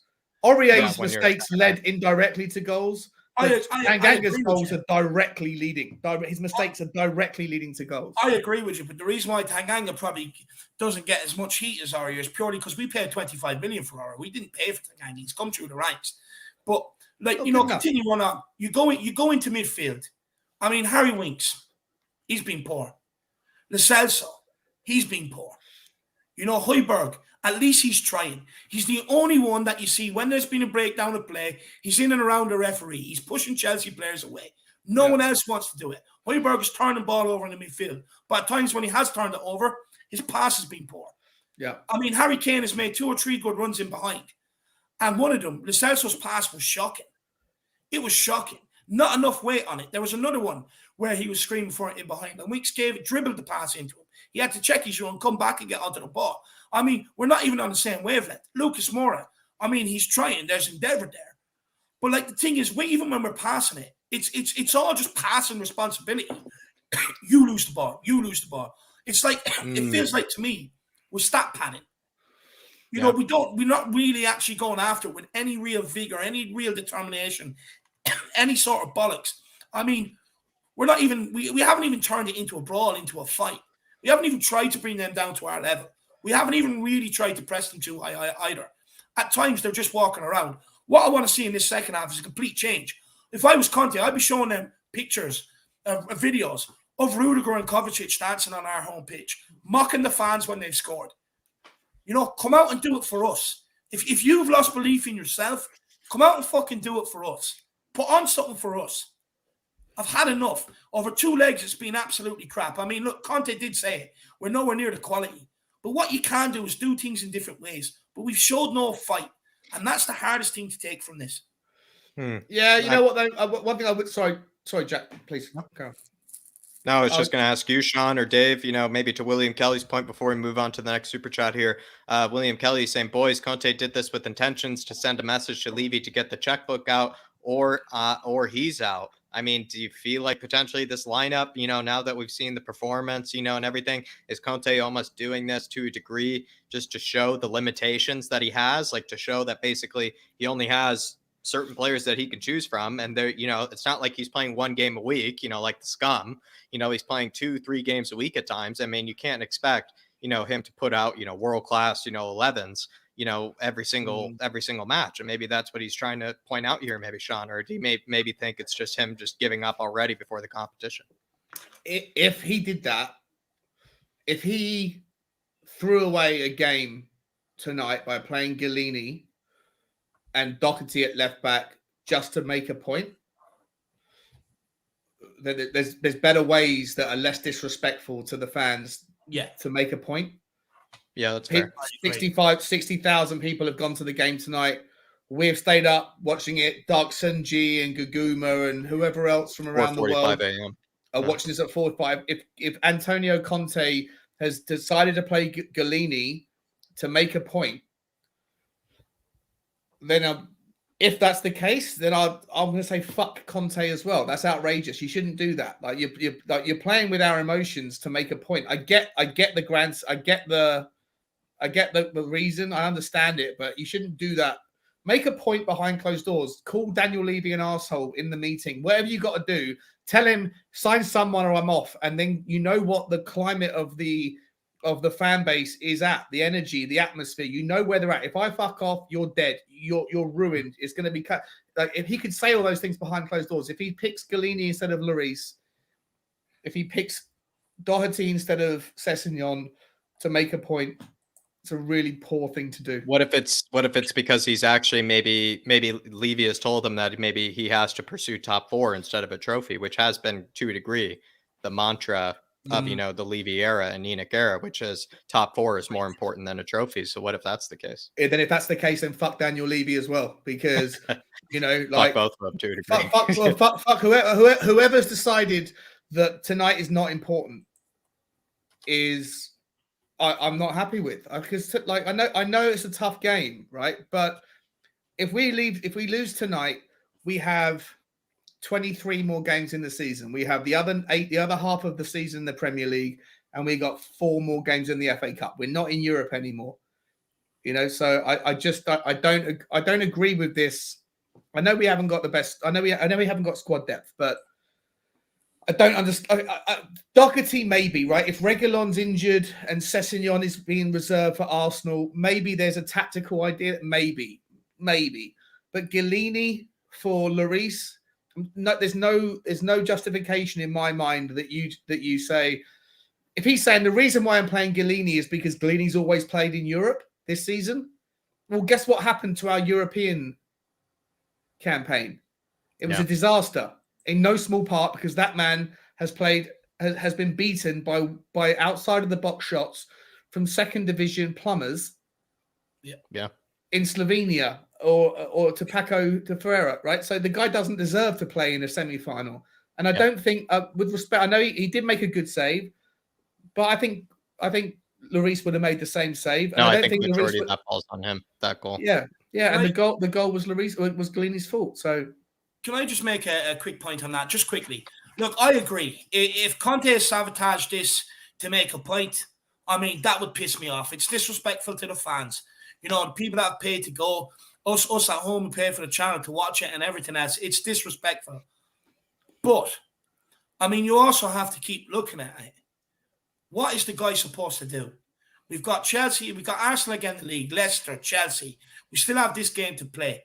It's impossible to roll out your best lineup every single game for it. He needs help. But it's been the same cry from Pochettino, from Jose Mourinho. Nuno didn't have the bollocks to do it. But now Conte, 3 of the best managers in the world, sitting there begging for help. Yeah. And as much as it does look like we've given up with the starting lineup, both have to take blame if that's the case. Conte has to take blame because... Well, not take blame, actually. I'm not doing this because I'm not blaming any manager for anything until we get in a better squad. I'm just not doing it. Until you give him the tools to work with, I'm not blaming him for anything. But Daniel Levy does have to look at this now seriously and stop acting the maggot in the transfer window. Well, Adama Traore, it's told, 20 million, he's yours. Now we're acting the bollocks today, putting in, we want to loan to the end of the season, then we buy him. It's not how it works. I mean, how badly do you want to improve the situation? Show us between now and the end of January. But I know Jack with the super chats are building up, so I'll take it away, my man. Yeah. Shane O'Neill saying they're using us as a urinal, not even in second gear. I mean, it's honestly kind to us to say that we're even being used as a urinal. I feel like we're just being used as basically a hole in the ground, to be fair, Shane O'Neill. But I mean, I don't even know what to say. I mean, they're just it's just too easy for them, Shane. It's just too easy for them, but really do appreciate it, my man. Honestly, I couldn't agree more. Carl Knight saying Lewis is more interested in his art collection than seeing Spurs win anything at the moment. ENIC out. I actually would be fair to Lewis. I actually don't even think he knows the game is on. Actually, I think he actually probably doesn't even know that we're actually playing a game right now, to be fair to him. I think he actually, Daniel Levy, I think just for maybe face sake, just to say face, shows up to the games. Actually, I don't even think he's returned, from the Bahamas. So they're actually probably not even aware that we're even playing actually right now, Carl Knight. So that would be my answer to that. He's actually probably just admiring the art collection and then just actually forgetting that we're even playing at this moment in time. But absolutely, I mean, this is just a clear sign for Enoch out, my man. William Kelly saying Enoch out now. I mean, if it's ringing around the stadium, it's for good reason, William Kelly. It's for good reason, my man. It's absolutely for good reason. Moondog saying the worst team I've seen since the 60s, including the relaxation side of the 79 era. I wouldn't actually know about that. I didn't know they were known for the relaxation, but Moondog is a bit of a historian. So I'm actually probably not doing this super chat very much justice, but unless anybody knows about this relaxation side that he's speaking about, I apologize, Moondog. I'll look it up and I'll make it up to you, my man. I'll make it up to you. But I mean, it feels like certain players aren't relaxing. It feels like certain players, Moondog, are trying. It feels like they are trying to get something out of this, but it's just the quality at the end of the day. It just comes down to quality, and they are just absolutely bullying us in that regard. They're just bullying the quality out of us. We just don't have the players to be able to even compete at this level. You have a world-class manager. You then need to back the world-class manager with players in order to compete at this sort of level, especially when it comes to a fucking semifinal. I mean, Moondog, but I'll look up that 79 squad, or maybe you let me know. Don't put it in a super chat, Moondog. Just let me know in the comments about that 79 squad. But big yourself up, my man. Really do appreciate the support. Joseph saying, game over, get kids on, rest the players right now. I want Pascazzi in. I want Harvey White in. Yeah, those were the two that I put in. I put in Pascazzi for one of the center backs. I actually put him in for Sanchez, to be fair. I bet he actually should probably do better, even for Emerson to a degree, or one of them, because Pascazzi I've always rated, and then Harvey White I've always rated, Joseph. And Jack, let me just ask you this quickly, my man. What do you do with Harry Kane now? Do you take him off and rest him now for the North London Derby and the fixtures we have coming up? Or do you keep him on and chase the game? Jesus, that's really sad, because if you take him off, it's just clear sign you've given up. It's a clear sign you've given up if you take him off. I think you keep him on just in case you pull off a miracle. I think you keep him on in case you pull off a miracle. But that pains me to answer, Dave. That's a painful question and a painful answer. Jason Groves, pick up yourself though, Joseph. Jason Groves saying need to sub Doherty for Gill. I would say just need to sub on Doherty for the canteen lady, because the canteen lady at least is left-footed and she probably can put in a better ball into the box, my man. She's actually more two-footed than Doherty is, I would say, actually. Jason Groves, my man. But seriously, I just don't know anymore. Dara saying it's disrespectful how the club is run. Levy, I mean, I agree with Sean where it's like, if this is Conte trying to prove a point, that's disrespectful and heartbreaking. But I'm kind of with Dave though, where it's just like, if you were in this situation like Conte is, you just have to realize how ridiculous it is to try to pick like a competent starting 11. And when you have these sort of fixtures coming up, this is going to be the hardest month.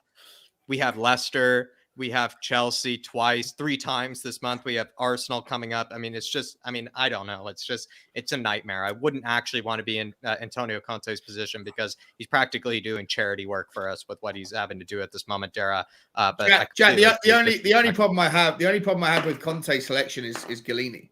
Like, the argument, like the hot Doherty for whatever, right? Like, we are threadbare, and if Reguilon's injured or Reguilon needs a break and Sessegnon, he doesn't want to. Sessegnon's fragile. I get it, right? If Sessegnon can't do 90 minutes because we definitely need him against Arsenal because Arsenal's more important. I get that, but Galini for Lloris is. If Lloris was playing, I'd sit there and go, I'd have no problem with Conte's team, because I actually think Conte's team is fine. And you nailed Lo Celso, and I actually think Lo Celso's played. It's played all right. Played all right. Great, we've been okay. We've been okay up front. I don't think Chelsea have been that good. But the thing is, what Chelsea have is quality on the ball, where they're able to keep the ball and keep it away from us and keep it off of us. Yeah. Like at Tottenham, we have pieces in place. We have Conte in place, one of the world's best managers. You've got Paratici in place. I mean, whether people like to admit it or not, he's a smooth operator. He's a genius at bringing in people on pre-contracts, and he knows how to get deals done. I mean, look at the Romero deal he got done. That was a good deal. But, I mean, everywhere between them, the scouting network, the communication between the manager and at board level to get in the players that are needed, the squad. I mean, it's everything, all them things, the most important things of a football club, is all pulling in different directions. And what we need is someone to pull in someone's direction. I mean, we've had Pochettino. They chose not to back him and go in his direction. They didn't do it under Jose Mourinho. They now have Conte in. And Conte's he's already screaming words, I'm a coach, not a manager, just like Poch did when he was disgruntled. And what happened a couple of months down the line. The thing is, no matter what way I look at this, we cannot keep blaming managers who will keep crying out for the same thing. We know, us as fans, that the squad depth is not good enough. And there comes a point where the board have to, I get the business side. I get it. I mean, thank you for the stadium. Thank you for the training complex. I'd even go as far as I get having the concerts and stuff like that. It brings in revenue. But if all that revenue is coming in, Sean, it has to go into the football side of things too. We can't keep watching this crap. We have declined since Pochettino. Pochettino was right about what he was saying. Jose Mourinho was right about what he was saying. And Conte's right about what he's saying now. There comes a point when all this revenue we keep building up, we need to see it back in the football side of things. Because that's what a football club is at the end of the day. They have everything else to add right, bar the football and things. And it has to change. It's costing us. It's heartbreaking. I can't keep going to semi-finals, finals, being close in leagues, being close to top four and falling off the last 4 or 5 games. I can't keep doing it. It's fucking heartbreaking, man. I just want to see a bit of quality on the pitch. I know Chelsea haven't been good, but the whole reason why they're out playing is because they have players who can actually just do the basics of the game. We're struggling to three passes together. Yeah. Sorry, Jack. I know you have a lot to get you. I'm sorry. William Kelly saying, yeah, Sean, but this is what Levy and Lewis' lack of investment is doing to everyone involved with Tottenham. They drive you to do things that just don't make sense. Is this maybe I think William's just making the point here, Sean, that Antonio Conte has to make decisions that no one would ever want to make. It's kind of like, who would you rather lose, kind of like questions like, would you rather be without your car? Would you rather be without your house? It's like kind of like questions like that, to a degree. Yeah, I get it. And William, I listen, mate, I was speculating when I said, if Conte's gone out to prove a point I think it's a good speculation. If it's true, then I don't appreciate that. I don't appreciate the disrespect of fans. You can always put out a team, but I understand certain things you have to make, certain sacrifices. When the team is so threadbare, you have to think about what's coming and what's more important and where's more likely to find success. And maybe Conte made the call. We're 2-0 down against a team like Chelsea. We are threadbare. It's not going to happen. Let's do what we have to do. But I still don't understand playing Galini for Lloris. It doesn't, because Lloris isn't going to get tired. So I don't understand that decision. That's the glaring one. Yeah, but the rest of it I understand, right? If he's only got one fit left wing back and Sessegnon is fragile, then I understand, as painful as it is to see Doherty in a Tottenham shirt in any position. I understand that. And I understand your point, William. And you know what? Increasingly, I've always been as frustrated as everybody else with the lack of success on the pitch. I've always been frustrated with the transfer market, and I understand and how frustrating it is to have a chairman who is as risk averse, which is how I would describe Daniel Levy. It's not that he doesn't invest; it's that he invests. He trusts the investment decisions of his scouts without risk. And he takes off the risk. And when you have like 100 million, when he does throw the boat out to an Ndombele, and it looks increasingly likely like it's going to be £100 million write-off with zero return, it's going to make someone who's already risk averse be increasingly more risk averse. So I understand the frustrations as a fan of having a decision maker at the helm who is so risk averse. I get all that. And you know how I feel about the rest of it. It's just there's financial stuff that I think are considerations and context and perspectives that I don't think all Tottenham fans either understand or choose to remember. And that's all I ever come at with my stuff, mate. But you know what it is, Sean? I do actually think they do understand. I just think they've gone past the point where it's like, I understand it all. But at the end of the day now, I keep hearing this. I keep hearing it. Investment will come. We're going to do this in the transfer. We're going to do that in the transfer. To next thing, we have nothing to spend in the transfer window. And fans have just gone past the point where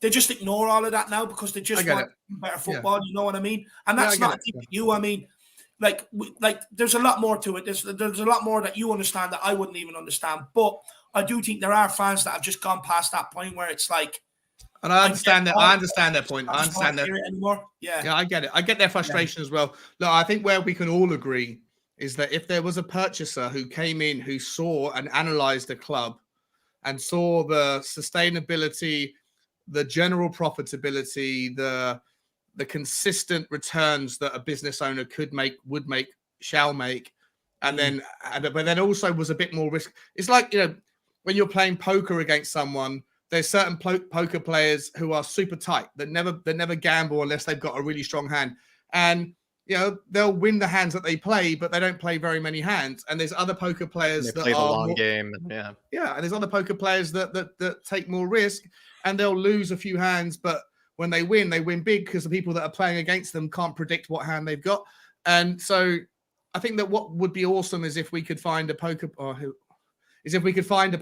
to buy the club who was a little bit more, had a better appetite for risk, right? Yeah.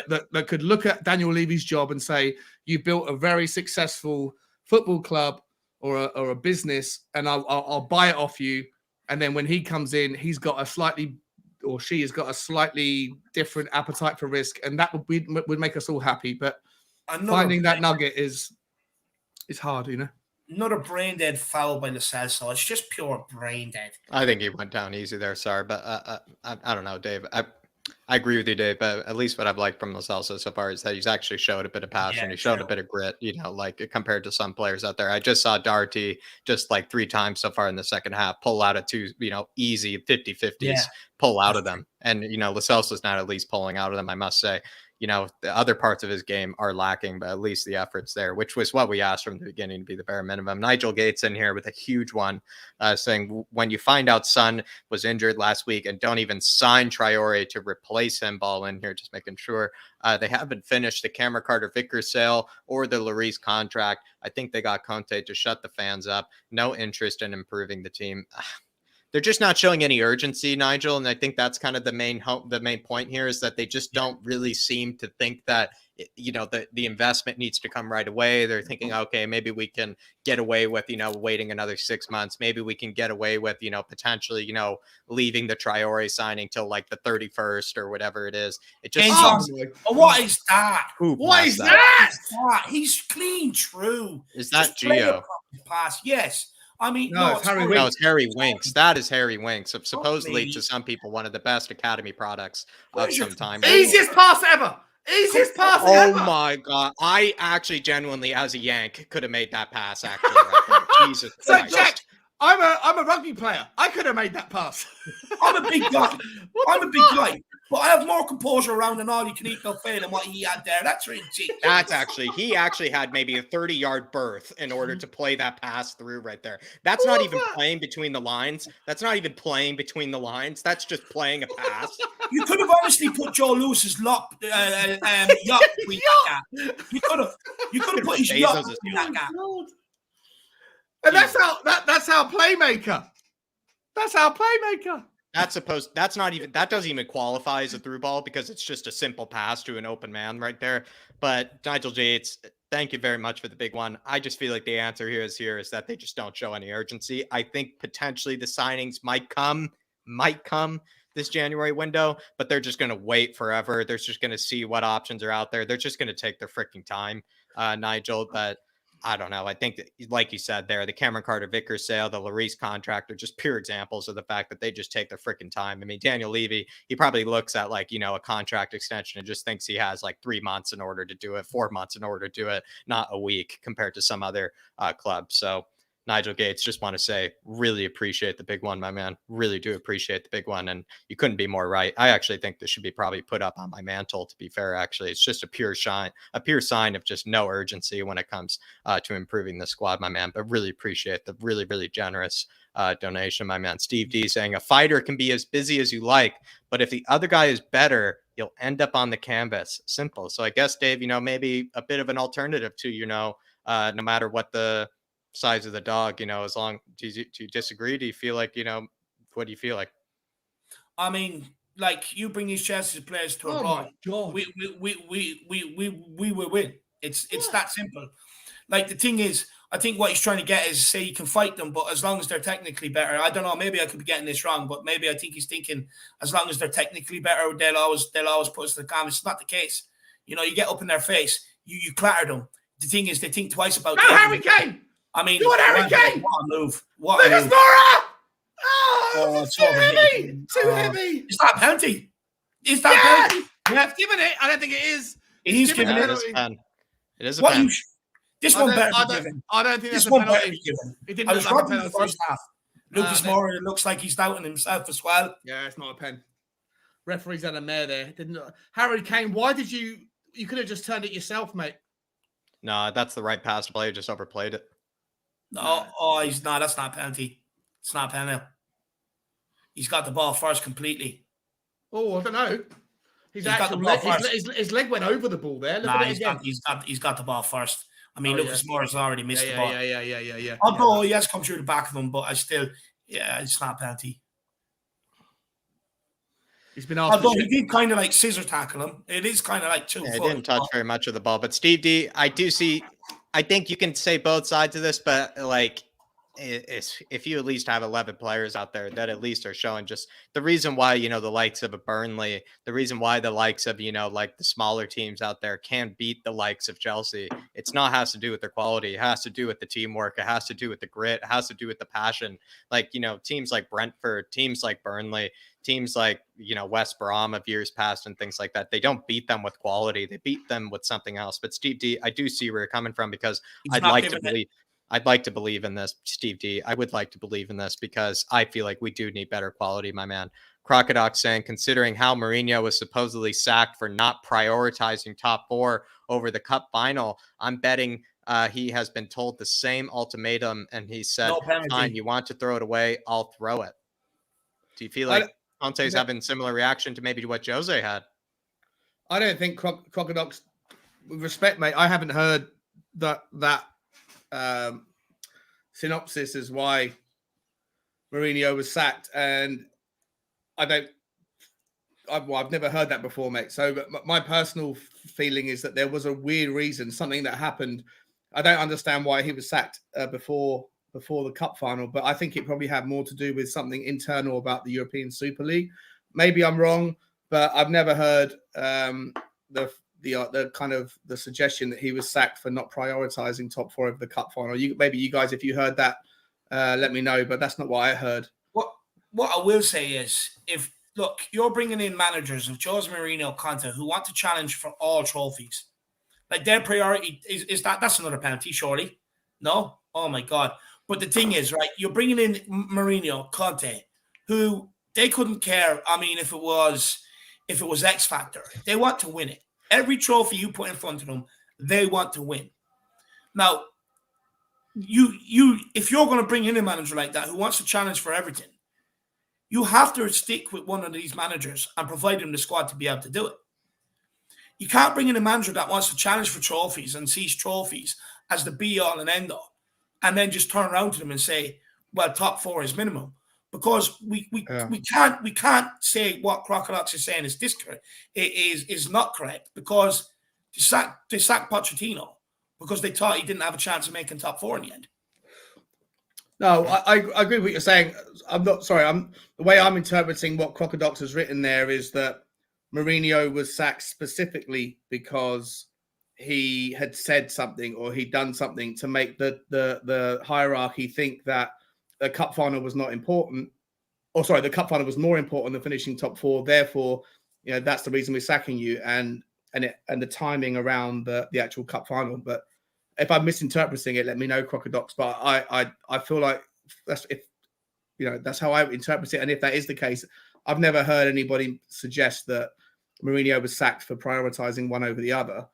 I just think he was sacked because of, well, like I say, the rumors that I heard were because of something happened in the European Super League. Maybe he went and said to Levy, "You can't do this, mate. What are you talking about? European Super League." Oh, what a save! What a save from an Emerson header.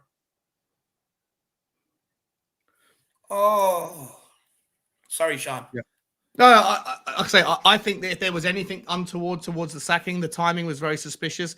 If it was anything to do with that, I think that the reason why was because he might have said something to Daniel Levy which was critical of the European Super League initiative, which is happening at the same time. And maybe Daniel Levy said you're either with me or against me. And he went, well, fuck you, I'm against you. Then he went, okay, get out.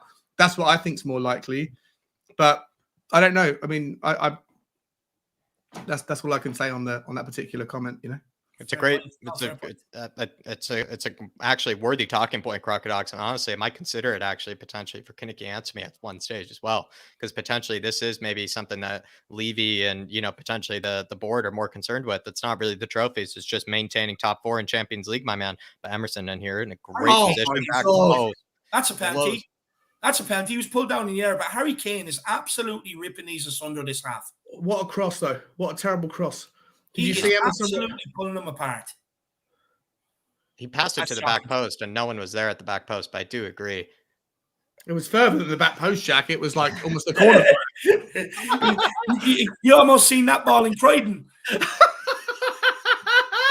Yeah. Different postcode, lad. Great comment, though, Crocodiles. Just have to catch up here, lads. Joseph saying, time to ramp up the pressure on these rats. Enoch out. I mean, he's not talking about the Chelsea rats. I'll tell you that, Joseph. He's certainly not talking about the Chelsea rats. He's talking about the rats that actually run this football club. And Joseph, I mean, if the Enoch out, maybe, Levy out sort of, chance come out tonight in full voice, I would feel like that is certainly appropriate. I would feel like that is certainly appropriate and very warranted, like David just said, Joseph, but really big yourself up. Dark Sun G saying this is why I wanted White for Pascazzi in the starting 11. Well, yeah, because you don't know what you're going to get with White or Pascazzi, but when it comes to some of these players, you do know what it's going to get, and it's absolute dross. And Jesus, Harry winks again. But Dark Sun G, I mean, I completely agree with you. I would have honestly loved to have seen Harvey White again. I mean, Dark Sun G, you and I will be clinking champagne glasses when we finally see Harvey White come into the side, my man. But do big yourself up, brother. Moondog saying, I meant the relegation side of the 70s, LOL. Oh, I see what he means, actually. I do see what he means now. Apparently, that was the relaxation side, which is like a great word, Moondog. Great. And also, really do appreciate it as well, Moondog. Really do appreciate it. I hate Marmite. Haven't seen this guy in a little while. He says, can actually see Conte leaving in the summer. Enoch out. I mean, just quick answers, everybody. Let's say no real investment. Let's say we get one signing. Let's say instead of 2, 1 signing in January. Does Conte leave in the summer? Quick answers for Marmite. He walks. Conte will walk. If we don't get in even 2-3 players this window, and he doesn't think he Go Lucas! Go Lucas! Harry Kane! Yeah! Yes! Let's go! Come on! We're playing better than them. We are better than them tonight. We've had 12 attempts today instead to their 10. 12. But Marmite, just quickly, my man. Look, I see him walking if he doesn't see the players that he wants to be able to improve the situation coming. He will walk because there's going to be loads of clubs with loads of money this summer that will give him what he wants. There you go, Marmite. There's your answer, my man. God, why are you checking offside? Why are you checking the offside? This is getting absolutely ridiculous. Why are they checking the offside? If the goalkeeper's ahead of the last defender, does that change? What? The goalkeeper. I've seen this in the Premier League. If there's not 2 players behind the goalkeeper, he's offside. Fuck off. It's absolutely ridiculous, Rue. I've seen this. It's something about 2 people behind the goalkeeper. So because, it's absolute. What is football come to? I'm sorry, but I give up watching this game. I absolutely give it up. I mean, the guy has literally gone back to his goal line. I know there's a new rule, but I'm sorry, this is just anti-football. This is ridiculous. I mean, that's just a joke. Fans are going mad. I get the rule, but I mean, Jesus Christ. The goalkeeper made a mistake. The goalkeeper's different. The goalkeeper's different things that he's allowed to do than play. What the fuck is that as a rule? Yeah, the goalkeeper's allowed to make a mistake there and get away with it. But guys, we still, from halftime, we didn't catch up with a lot of these super chats, so we still have plenty to go through here. No. I think, I wish we could have gotten through it more in halftime to be able to watch the game. Moondog says, I'm sorry, Sean, but if they think they have been doing okay, I think you're watching a different game. I don't think Sean has been saying they've been playing okay, Moondog. I don't think Sean's been saying. How long ago was that playing? Is that from a while? Is that from ages ago? 3:50, 8:50 your time. So I guess around 20 minutes ago. I think he sent that in during halftime. Sorry, I don't Moondog, think he's been saying that. I don't think he's been saying we've been playing okay. I think he's been quite disappointed like the rest of us, Moondog. But, I don't think anybody should be okay with what we've been looking at. To be fair, though, Moondog, we've been a whole lot better in the second half by the looks of it, my man. Been a whole lot better, my man. But really do appreciate the support, brother. Really do appreciate support, brother. John Stokes in here with it one. He says, we are not just below par. We are lower than dog shit. I mean, I would say there's dog shit, there's 30 feet of shit, and then there's us actually below that, actually, at this moment in time, John Stokes, if you ask me. But so far, like I'll say again, feels like we've been a lot better in the second half, my man. It feels like we have been a whole lot better in the second half. Jerome in here with a super chat saying, apart from Lucas Moura, we are missing pace in this team. Need a Hill or a Sessegnon to come on. Well, Sessegnon has just come on. Jerome, we really are behind. Sessegnon has just come on, my man. But Dave, Sessegnon, just to answer Jerome's here, Sessegnon has come on. I mean, probably a good sign, actually, potentially, that we are going for it, but we've just been robbed multiple times by VAR and the referee. But Sessegnon coming on, probably something that we should have done from the beginning.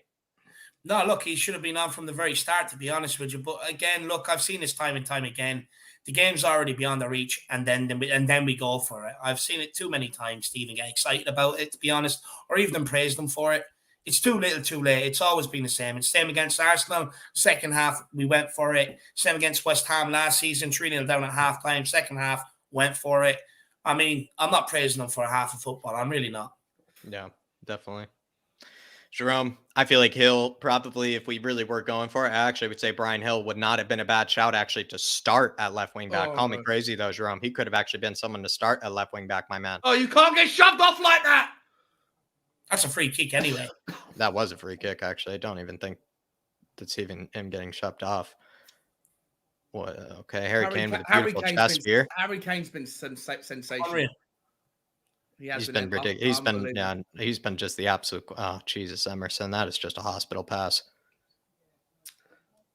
You understand, Jerome? Though Brian Hill needs to be. I think he could, if we actually were to go for it. I think Brian Hill could have started a left wing back. You could have actually made that sort of decision. And then maybe you bring on Sessegnon in case, let's say, we went 1-0, 2-0 up. You bring on Sessegnon for maybe more of a defensive sort of kind of, approach. You actually could have gone that way instead of playing Matt Sherrity, at right wing or at left wing back, my man. I completely agree, Jerome. Still got a lot to go through, though, guys. Carl Knight saying, can't Lewis just sell one of his $1 billion paintings or £1 billion paintings / yachts to help improve our crud squad? I mean, I don't know, Carl Knight. Like I said, I don't even know if he knows there's a game going on. I actually think sometimes he probably forgets he even owns a football club because he's never had to open up his pockets at any stage. Yeah. Look, just sell something. I don't care. Picasso yacht, golden handrails off the yacht. Couldn't care less. Just get me some players this January. It's needed. Yeah. Whichever one, maybe a Van Gogh, to be fair. It seems like there are a lot of Van Gogh immersive experiences happening around, the world at this stage. So maybe, a Van Gogh probably would sell for a bit more. But seriously, apparently he has one of the most expensive art collections in the world as well. Actually, Carl Knight, and all of that is in the yacht. So if he were to sell the yacht and the expensive art collection, it actually would be probably enough to probably have like a Newcastle budget when you think about it, Carl Knight, my man. I mean, not even kidding. I think some people do forget that Joe Lewis is actually a lot richer than maybe people give him credit for.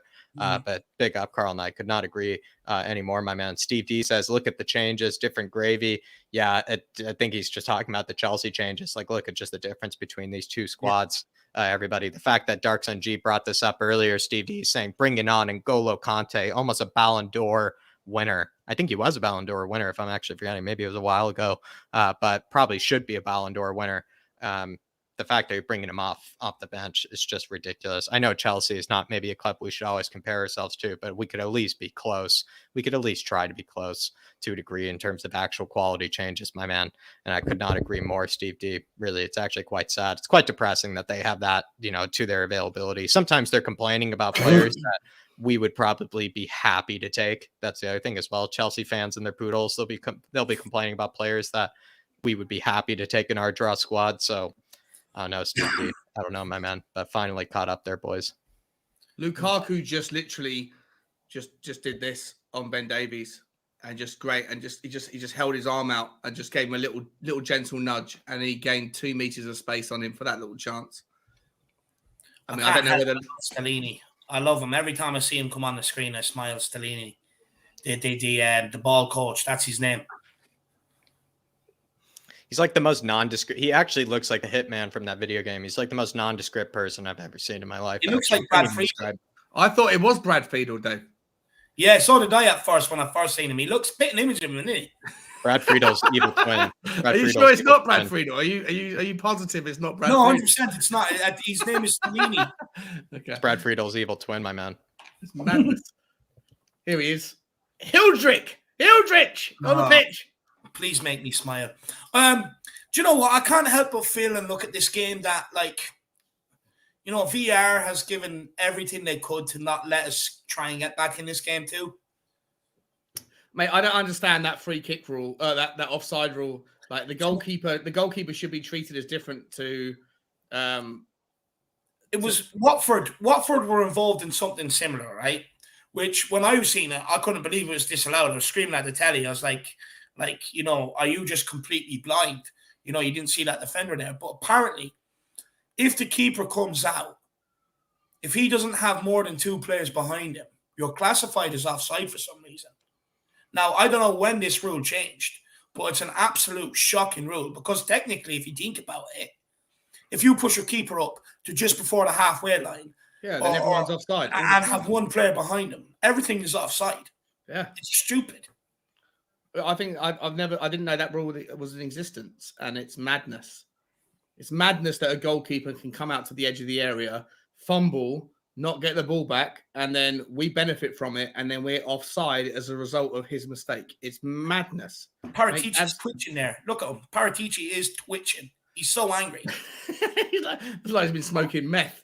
And Daniel Levy just looking down at his phone. He's not even interested. At least he's back from fucking Bahamas. Look at that tan on him. Look. Oh, man. This debate is going to be difficult. Should have had the debate on before. Should have had it before, Dave. Look, I wanted to. Brian Daigle didn't. You know, that wasn't our female man. Yeah. But I one positive I will take is, you know, Harry Kane has absolutely abused this. Harry Kane's been sensational. Don't fuck up now. Come on, Lucas. Put it in there. Go on, Cess. Oh. Poor boy. That's twice Sessegnon's been in good positions and fucked it. Harry Kane has absolutely ripped him a new one. I feel sorry for him. Like, you know, they're not creating him the chances when he is making the runs. They can't even play the football properly in behind for him. But when he's creating chances for others, they're just not doing anything with it either. Yeah. That's what I was going to actually say, Dave. It's actually, he's doing a lot with very little, and they're not taking advantage of it. Yeah, spot on. That's it, Harry. Good ball into Emerson. What a beautiful ball into Emerson. I can't believe he Go on, Hildrich. Go on, Hildrich. I'm a believer. I am a believer. Beautiful, actually. Winks. Come on. Oh, no, Hill. Oh, there's no one there, Hill. No, not a foot race for Sanchez. He's going to win it all day long. Or finally, he decides to grow set. Why is Galini so close? That's actually, you want to keep distance actually between you and the guy that would rush on after. Jesus, sometimes I think Galini's still on that flight back home from Paris sometimes. It'd be nice to get a draw tonight so that his home... I'm sorry, but where's Lucas turning to there? I mean, he has Sessegnon outside 5 yards. Just roll it outside. Yes, Hill. Him to go outside, and he turns into traffic and ends up ballooning it long. But that's just a numbskull. That's stupid. Yeah. Well done by Hill there. Absolutely sending Malang Sarr into the turf there. You actually love to see it, even though he's made a paperweight. Sessegnon outside, he turns inside again.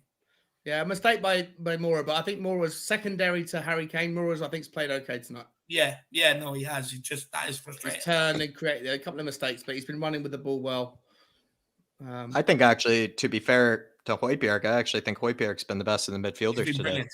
Yeah, he's been good as well. Yeah. Like considering he's been in atrocious form, and that's coming from someone who is a big Højbjerg fan. I think he's had atrocious form coming up to this game. This has actually he's been the best of the three, in my belief. I mean, look at that from Harry Winks. That's prime example right there. That's actually just careless. Dave, that's his first touch of a pass, and he balloons it to be knocked out. And also, I mean, I think we're actually forgetting this because the second half has actually been quite fast paced.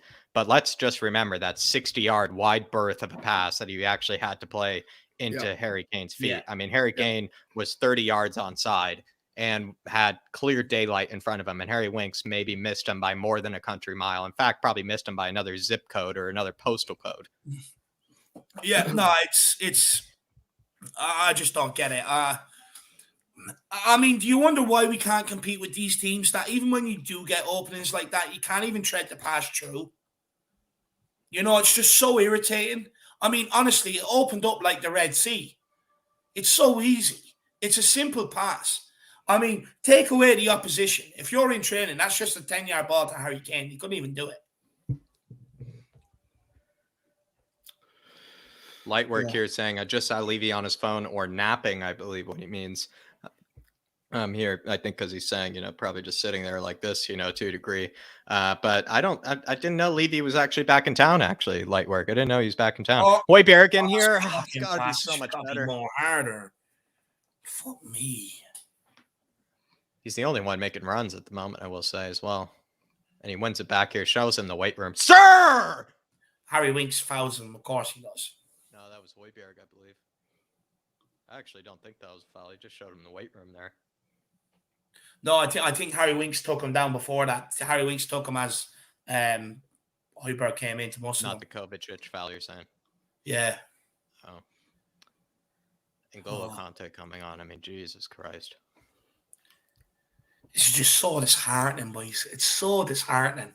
I'm so disappointed. It's every single occasion. I mean, you do just enough to get there, and we just fail on the moments. I mean, even today, we have created enough chance to kind of get ourselves back into the game. But again, it's just, as always, it's kind of just too little too late. It's the same old story. Yeah. If this was a one-off game and we were 1-0 down and this was how it was playing out in the league, I'd argue that we were worthy of a draw at least. I think we've outplayed them generally. A couple of mistakes, as ever, that have cost us. Once again, it proves the point that for me, the most important place we have options up front. Like we definitely need reinforcements everywhere. But for me, the place that is the most like crying out for quality is at the centre back spot. And if we are going to sign someone like, shut up for a second. Go on, Lucas. Put Brian Hill through. Oh, come on, mate. You got to think faster than that. What's he screaming at Hill for? Hill made the run for him. Yeah, as well as Brian Hill. Hildrich, what a call. Do you know what, Sean? I actually agree with you. Like, in this market, as in, would I be looking at attacking options? I mean, look, if you could get Jesse Lingard in on the cheap, I'd be bringing him in. But I agree, 100% we need a centre-back. Yeah. But not only that, we need a midfielder. If we had a midfielder who actually took care of his passes, we potentially could be 2-0 up right now. Yeah. The other thing I'd point out, though, is if the most likely signing is to be Adama Traore, I'll just wait until this play breaks down. Gil Messi's turning it on since he's come on, though. Yeah, he's energetic. Oh, what is he Harry doing? Oh my God! I've had enough. Fuck off, mate. Just had enough. Hit it up to his under-6s coach in the stands there. Actually, I think you think you had a good game against Morecambe, so you can do that against Chelsea? Fuck off, Harry. No, I think he saw his under-6s coach that got him into the team up there, so he just thought he'd give him a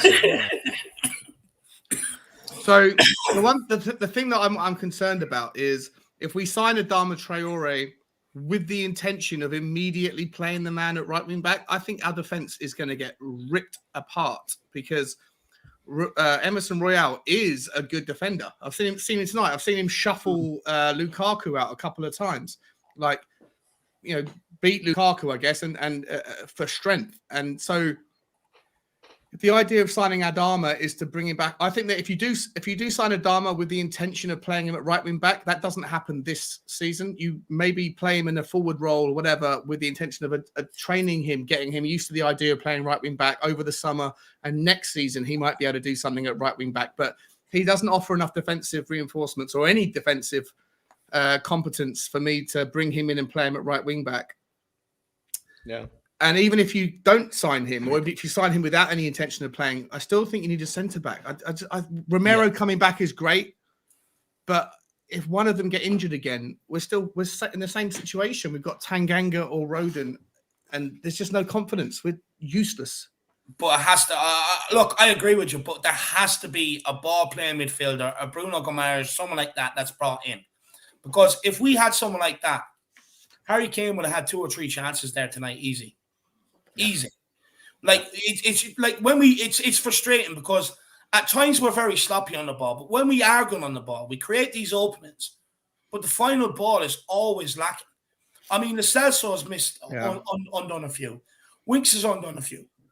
Højbjerg has undone a few, but he's not a passer, you know? So if we had a player that actually could do that and actually do them 9 times out of 10 rather than 2 times out of 10, you would see the goal, you would see more of a goal output, which then also alleviates the pressure on your back line as well because you're playing on the front foot. So you think a centre midfielder is more important right now than a defender? Yeah. And Jack, you think the same, don't you? To get a defender first. Well, you know, if like a striker is necessary, a centre midfielder is necessary, a defender is necessary. If you could pick one position right now to spend 50 million on, 60 million on. Central midfielder for me. It's central midfielder for me. The reason being is because I know there's been the argument made that we have a lot of bodies in midfield, but I've made this point before where it's like all the bodies that we technically have to pick from are really useless and just don't actually offer anything of real actual quality or substance. And so as much as we have technically a lot of players in the midfield, we just don't have anything of real quality. And to a degree, Harry Kane is sensational. He's been world class. Feel horrible for him. Same.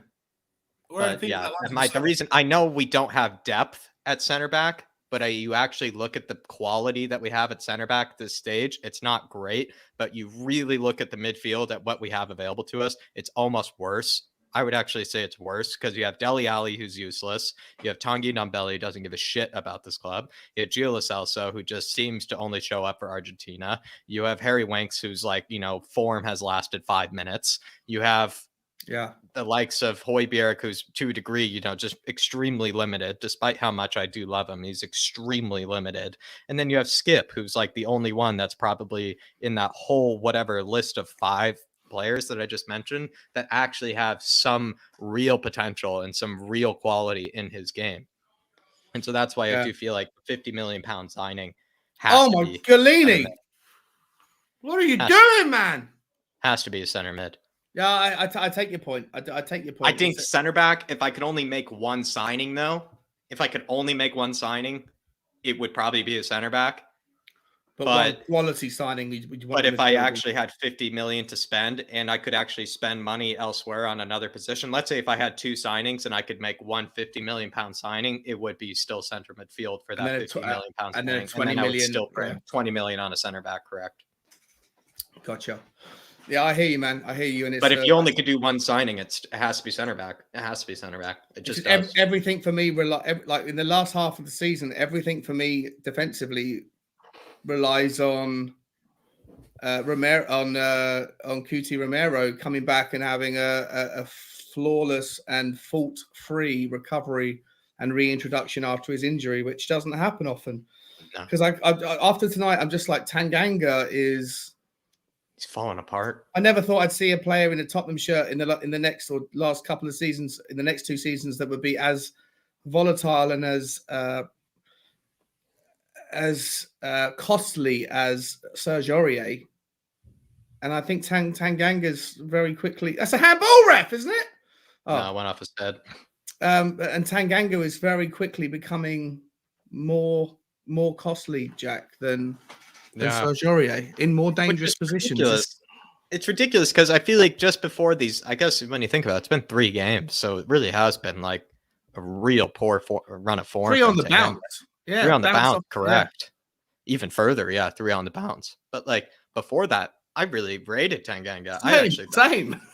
And it's really sad. I like him, yeah. It's really sad. I actually rated him much higher than Joe Rodon for that reason, because I kind of just thought he actually has a much higher ceiling than Joe Rodon does. Yeah. But he's just fallen apart. He really has. And I don't know what it is. I actually personally think Tanganga needs to go to a foreign league. As much as people say the Premier League is good for him, to go to like a Burnley or a Newcastle or something would be good for him. I actually think Tanganga needs to go to a foreign league to actually improve his technical ability when it comes to things, because you do learn that in the Serie A, you do learn that in La Liga, in the Bundesliga. The Bundesliga actually be great for him, because in the Bundesliga, you're constantly under pressure. Everybody's pressing really, really high. So you have to be able to know what to do with the ball before you receive it. That'd actually be a good place for him, to be fair. And also the Bundesliga is very fast.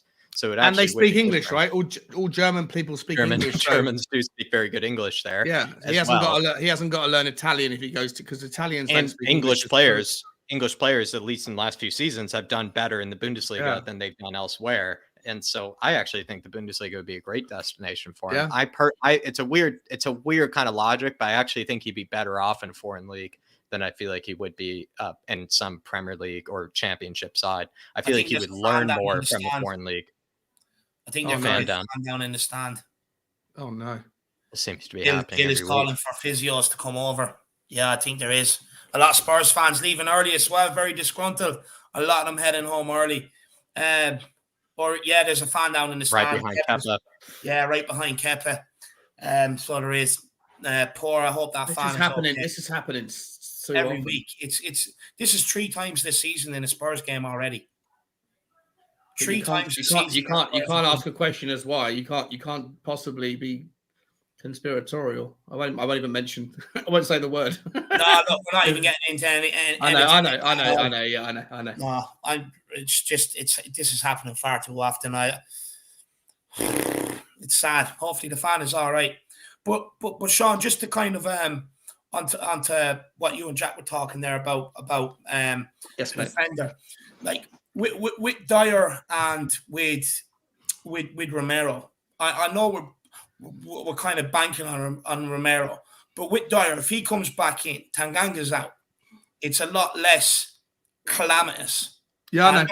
I'd say that about Dyer. Like, we're still going to make mistakes, but my point is if we did bring in a midfielder, right, that he can take the ball from the defenders because he's comfortable enough to do it, but then he's also comfortable enough to be able to pivot, move, and get us up the field. And I think that's absolutely crucial, because what you see right now, we have all of our midfielders fit.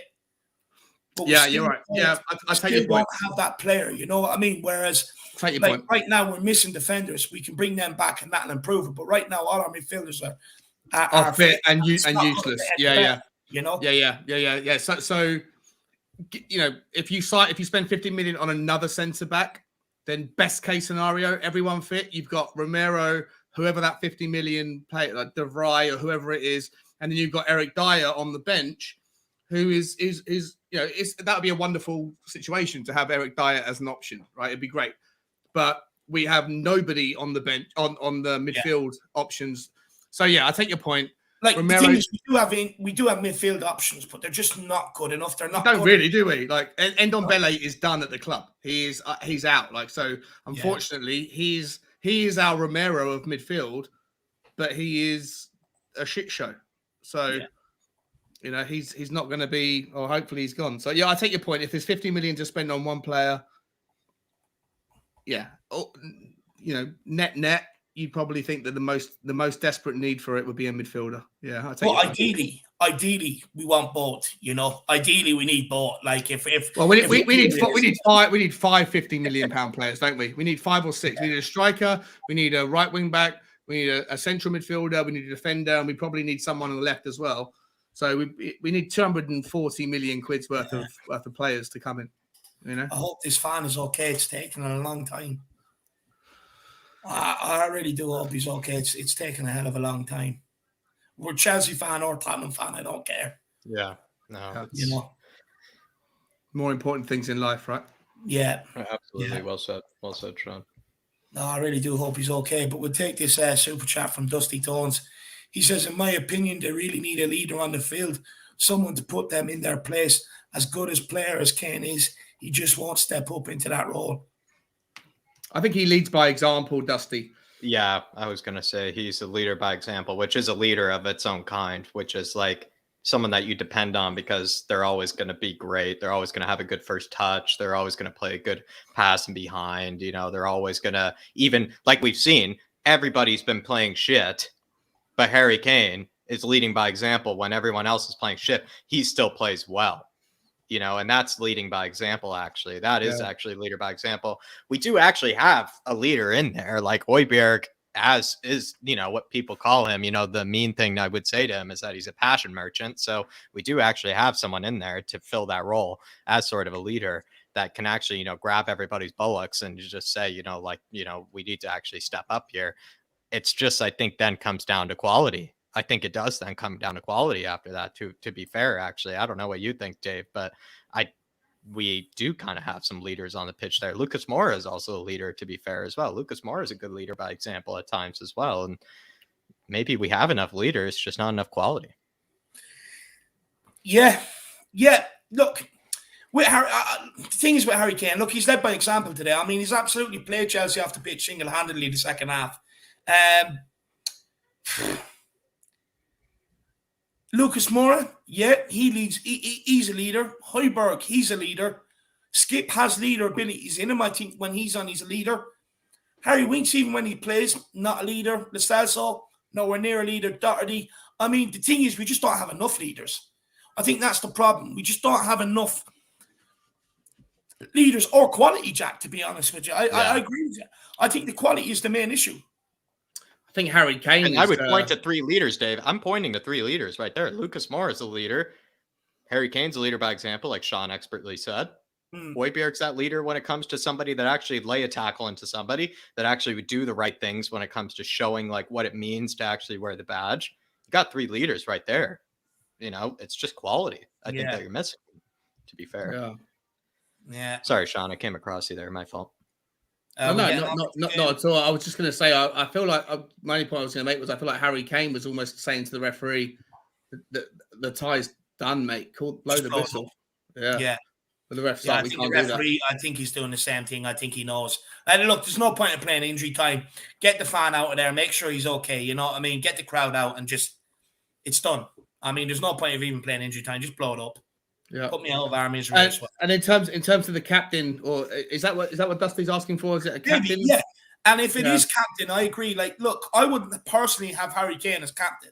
If I wouldn't have Hugo Lloris either. Yeah, I prefer an outfield player as my captain. 100%. Maybe Romero, although he hasn't been there long enough. Maybe in a year's time, if he's earned the role, I feel like he has probably leadership. Jack, as much as I appreciate Lucas Moura for his leadership abilities, I don't know if he's got the. I feel like a captain needs to be someone that's going to smash someone, like a Roy Keane. I think he was in the Harry Kane mold of like by example kind of player. Yeah. So Højbjerg would make the most sense to me. I've always preferred playing in teams where my midfielder is a captain. He's a leader by example on the pitch. He's a savage. He'll do the dirty stuff. You know what I mean? And at times when your best players who do the pretty stuff aren't at it, he's there to remind them, hang on, if I'm trying, you work your bollocks off. You know, that 100%. Sort of way. And just with the midfielder, it's easy for him to communicate with the defenders. It's easy for him the attackers. With the attackers, you know. I don't like my captain being further back the pitch. I agree. I wouldn't mind a centre-back if he's a worldy centre-back and is a Rio Ferdinand, a John Terry, those types. I don't mind being Vidic. I don't mind those guys being centre-backs. I think a goalkeeper is too removed from the day-to-day or the minute-by-minute plays. Go on, Harry. You deserve one after 30. I'm lucky, mate. But I think, if I'm honest, I think Højbjerg would be a good captain. But I also feel like, if you didn't give it to Harry Kane, he might be a little bit. I'm not sure if it means that much to him, but he plays like a captain most of the time. Today he certainly has. Look, he's probably one of him, maybe Pierre, maybe Lucas Moura, but he's definitely one that can come off this pitch with his head held high. I mean, in the first half and stuff like that, he was making runs in behind. And the quality of the passes just weren't there. So then he's realised, okay, well, if they can't find me running behind, I'll go and get the ball. I know I can pass it in behind, and I'll do it every single time. So I'll get them to start running in behind. And he's done that, but every time he's put it in for them or slid them in, there's just been that lack of quality. And I feel sorry for him because the supporting cast just is not at his level quality-wise. Yeah. I agree.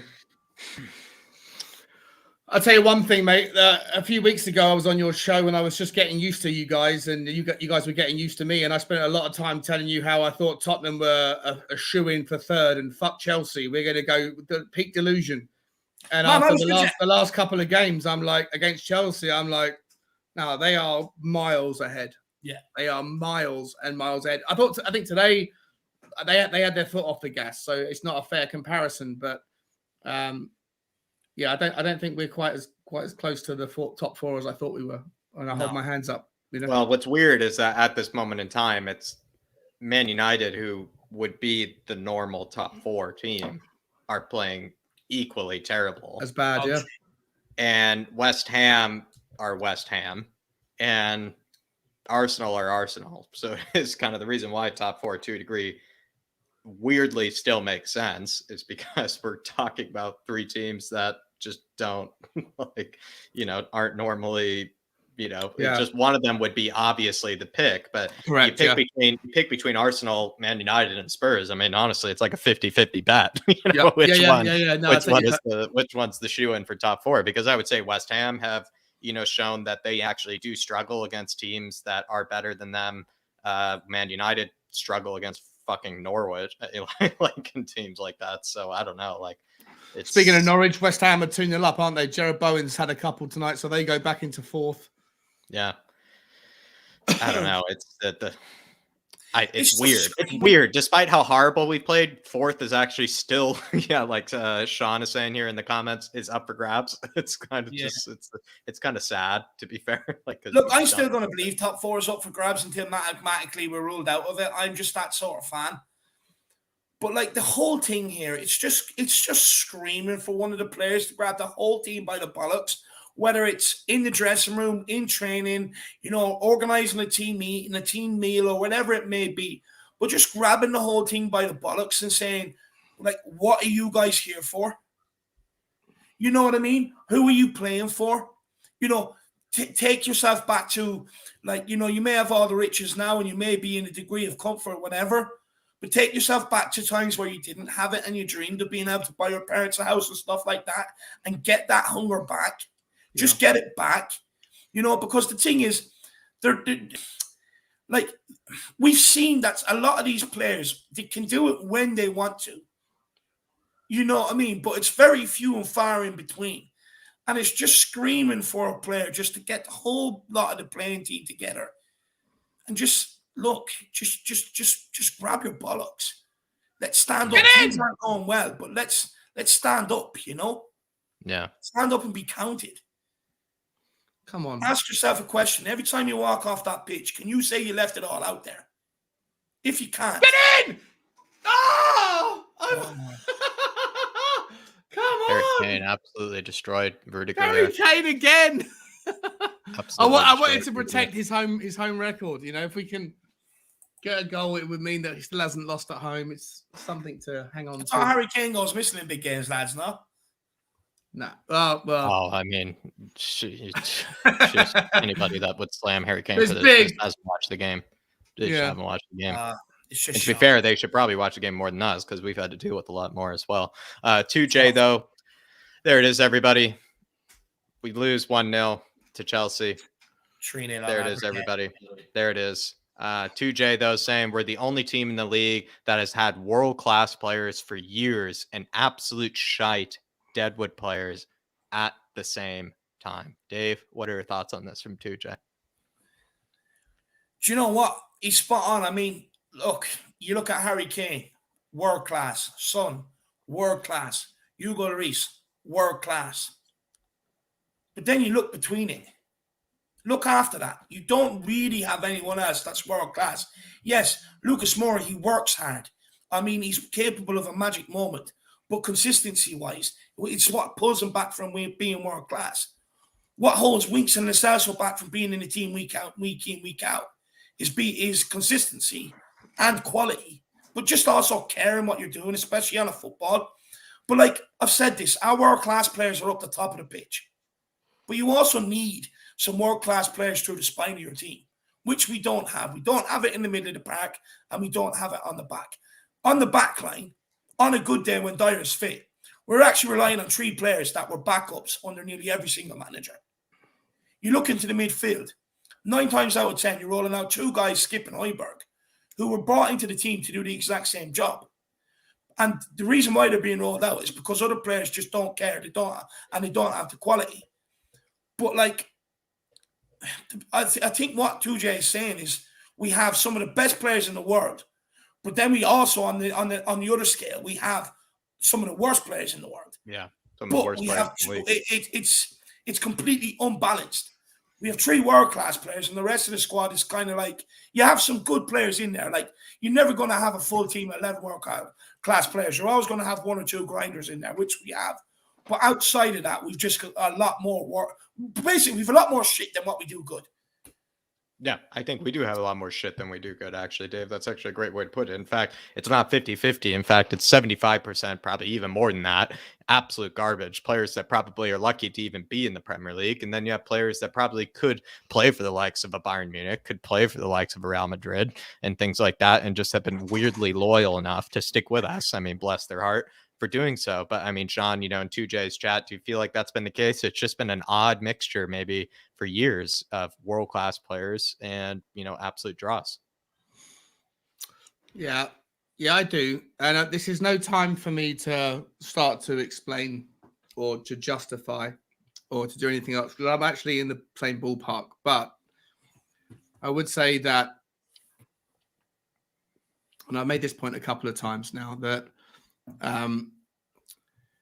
if we were still at White Hart Lane with a 36,000 seater stadium, we wouldn't be able to pay $300,000 a week wages, right? Or £300,000 a week wages. And Jack, you and I had the Monday show and we discussed this with Dermot. Yeah. And so if you want world-class players, you have to pay world-class money, right? Yeah, and so world-class wages. Yeah. So yeah, you have to pay world-class wages. And it takes a stadium. It takes either a stadium and either massive. There's 3 ways that you can essentially go about being able to afford players in every position that can play that. You either do it via your infrastructure that creates revenue. You either do it through being overly successful and qualifying for the Champions League year in, year out, and going deep into every competition where your media money is ridiculous or your prize money is ridiculous, or you do it through massive sponsorships. And we're still figuring out the sponsorship. We've had in the new era of football, we've had, I don't know, from the Martin Jol era and the Harry Redknapp era, the Pochettino era, the Hyundai Ramos era, all the way through to now, the last kind of 15, 16 years, we probably had, I don't know, what is it, like for every 10 years we've been doing it, we probably qualified for the Champions League 4 of those years, 5 of those years. We're kind of there or thereabouts now more often than not, but it's not consistent and it's very difficult to find that level of funding and money. And we haven't got the sponsorships. We haven't figured that area out yet. So what I'm trying to go a roundabout way of getting to the point that if you want to have world-class players throughout your team, you have to be able to afford them. And we've decided to go down the path, whether it's right or wrong is up for debate, massively up for debate. It doesn't need to have been the way we chose to do it, but we went down the path of going down the infrastructure route. But the infrastructure path comes with it a certain period of payback. You invest, and then you have to kind of, sing for your lunch, right? And 1 second, Dave. And we're going through that period of now 4, 5, 6 years, and it probably takes 10 years to be able to get to a point where you've paid off the principal, or you paid off the interest on the loan, and you're paying back the principal, and the depreciation that happens on things like stadiums or training facilities slows down. When you buy a new car, you buy a Ferrari and you drive it off the forecourt, it costs you £150,000 or $150,000 to drive it off the forecourt. If you want to sell it the next day, you're in a lot of problems because you lost 50% immediately. But if you keep that Ferrari and you keep it in good nick 20 years later, you might, the depreciation it's figured itself out, right? So that it's not such a hit. And we're going through that tough process now. Arsenal have gone through it. Arsenal did it with their stadium in 2003. They chose the same recipe that we chose, and they had the Champions League stuff, but they lost it because when they were going through their decisions, Man City went through a different rebuild, and so did Chelsea, right? All of these things happened. That there's variables, and so I'm sorry, I'm rambling, but if you don't mind me finishing. So I feel like, to 2J's point, as much as, and I'm so fucking frustrated like you guys are tonight, right? It's so disappointing to yet again come so close and yet so far, but I still think it's worth having a little moment of perspective to know that we are in the midst of a rebuild, and the rebuild of Tottenham Hotspur doesn't start and finish with players on the pitch. It's everything else. And we're going through that everything else thing like Arsenal did. And it might take 2-3 years. It might take 4 or 5 years. But I promise you this, by 2030, we're going to be a monster in the football world, just like Chelsea are, just like Man City are. And I know it doesn't satisfy us now. I know we are all impatient and demand success. And you've heard wait, just chill out, relax, we're getting there. I know you've heard all that stuff, but there is a little bit of truth to it. And as much as it's a devastating night, and I'm super frustrated like everybody else, 2J, if you want to have £300,000 a week players in every position, you have to find a way to afford it. And the path that we've chosen to do that takes a bit of time to figure out. That's all I would say. Just quickly, and I actually hear everything you say, like especially with the stadium move, and it is going to take 10, 15 years before you really do see the benefits of it. But to say we can't afford the players, I do disagree with there, because one thing I will say is we do spend money. Like we have spent money when you look at it, but it's where we've allocated them funds to. Yep. It's been mismanaged. Yeah, it has. Yeah. I think where the fans' frustrations come from is they're not the ones that mismanaged it, but yet they're the ones that are paying for it through season tickets because they're the most expensive around Europe. Yeah, expensive replica jersey. And I think that's where the frustration comes from. So I do think most fans can understand that you're always going to have that adaptation period that Arsenal had. It was always going to be there. But it's where we spent the money. I mean, we've spent big money on Lo Celso. Hasn't worked out. Big money on Sanchez. Hasn't worked out. Big money on Ndombele. Hasn't worked out. But even when we do have that money, you add all that up. I mean, it's sometimes in some windows, like for instance, under Jose Mourinho, you've got a world-class manager, won trophies everywhere he's gone. Give him 1, 2, maybe 3 quality players. Instead of making that money spend over 7 players. Yeah. Spread out over 7 positions. It's kind of like right now, all they're doing every single season is chasing their tails, covering up for their mistakes, covering it up, covering it up, covering it up, covering it up. And it's just got to the point where it's like, I would be happy. I would sit here and be happy if we bought in 2 world-class players in the summer and didn't bring in anything else. I would be happy with that, because at least with them 2 world-class players in the right positions, you will see progress on the football pitch. But the point is just stop spreading the money so thinly. It also depends, Dave, on which players you buy, right? So, and we've gone through this 1,000 times. You look at Everton, who have gone and spent 800 million over the last 5 years and they're now fucked. They are financially fucked. The only reason they're selling Lucas Digne is because they're in breach, right? They're 35 million pound in breach of their FFP, and their end of their financial year, I think, happens in November. So they have to balance the books, and they gambled everything on being able to balance the books via the other option, right? Which we spoke about, the 3 ways of doing it. Their option was to try and do it through qualifying for Europe and through prize money, but it hasn't worked out. So there isn't, like, the other side to the argument is throwing silly money hand over fist doesn't always work. I'm not saying that we shouldn't do it. I'm just saying, but the other point I make, when you say buy 2 or 3 classy players, I agree. Don't do what we did with the Bale money. Yeah. Don't take 100 million and spread it over 8 players. You should have taken the Bale money and bought 2 or 3 classy 40 million pound players, which at the time would have bought you world superstars, right? And I agree with the strategy, but the next question is, who's identifying the 40 million pound players then or the 70 million pound players now, because when everyone who's saying Levy out, I think they're just throwing mud at the top, and I would rather throw mud at the scouting network, at the Steve Hitchens. See, this is where we agree, Sean. I think everyone else has to take blame for their roles. I fully agree with that. But just my counter to your point was like, look, whatever the transfer budget is in the summer, like we're not asking, say, give us 500 million, let me go and spend it now. That's just childish, right? I mean, in an ideal world, you want that. But what I'm saying is like, just if you have 100 million, use that 100 million wisely. Go and get a 60 million pound world class player, and then get a 40 million pound defender like a who you know is going to come and do well. Rather than give me a Doherty, a Sessegnon, and a Celso. Just make sure that the 40 million pound player that you buy is a Romero. Make sure that it's not a Sanchez, and make sure that the 60 million pound player that you buy is a Grameres. Make sure that it's not an Ndombele, right?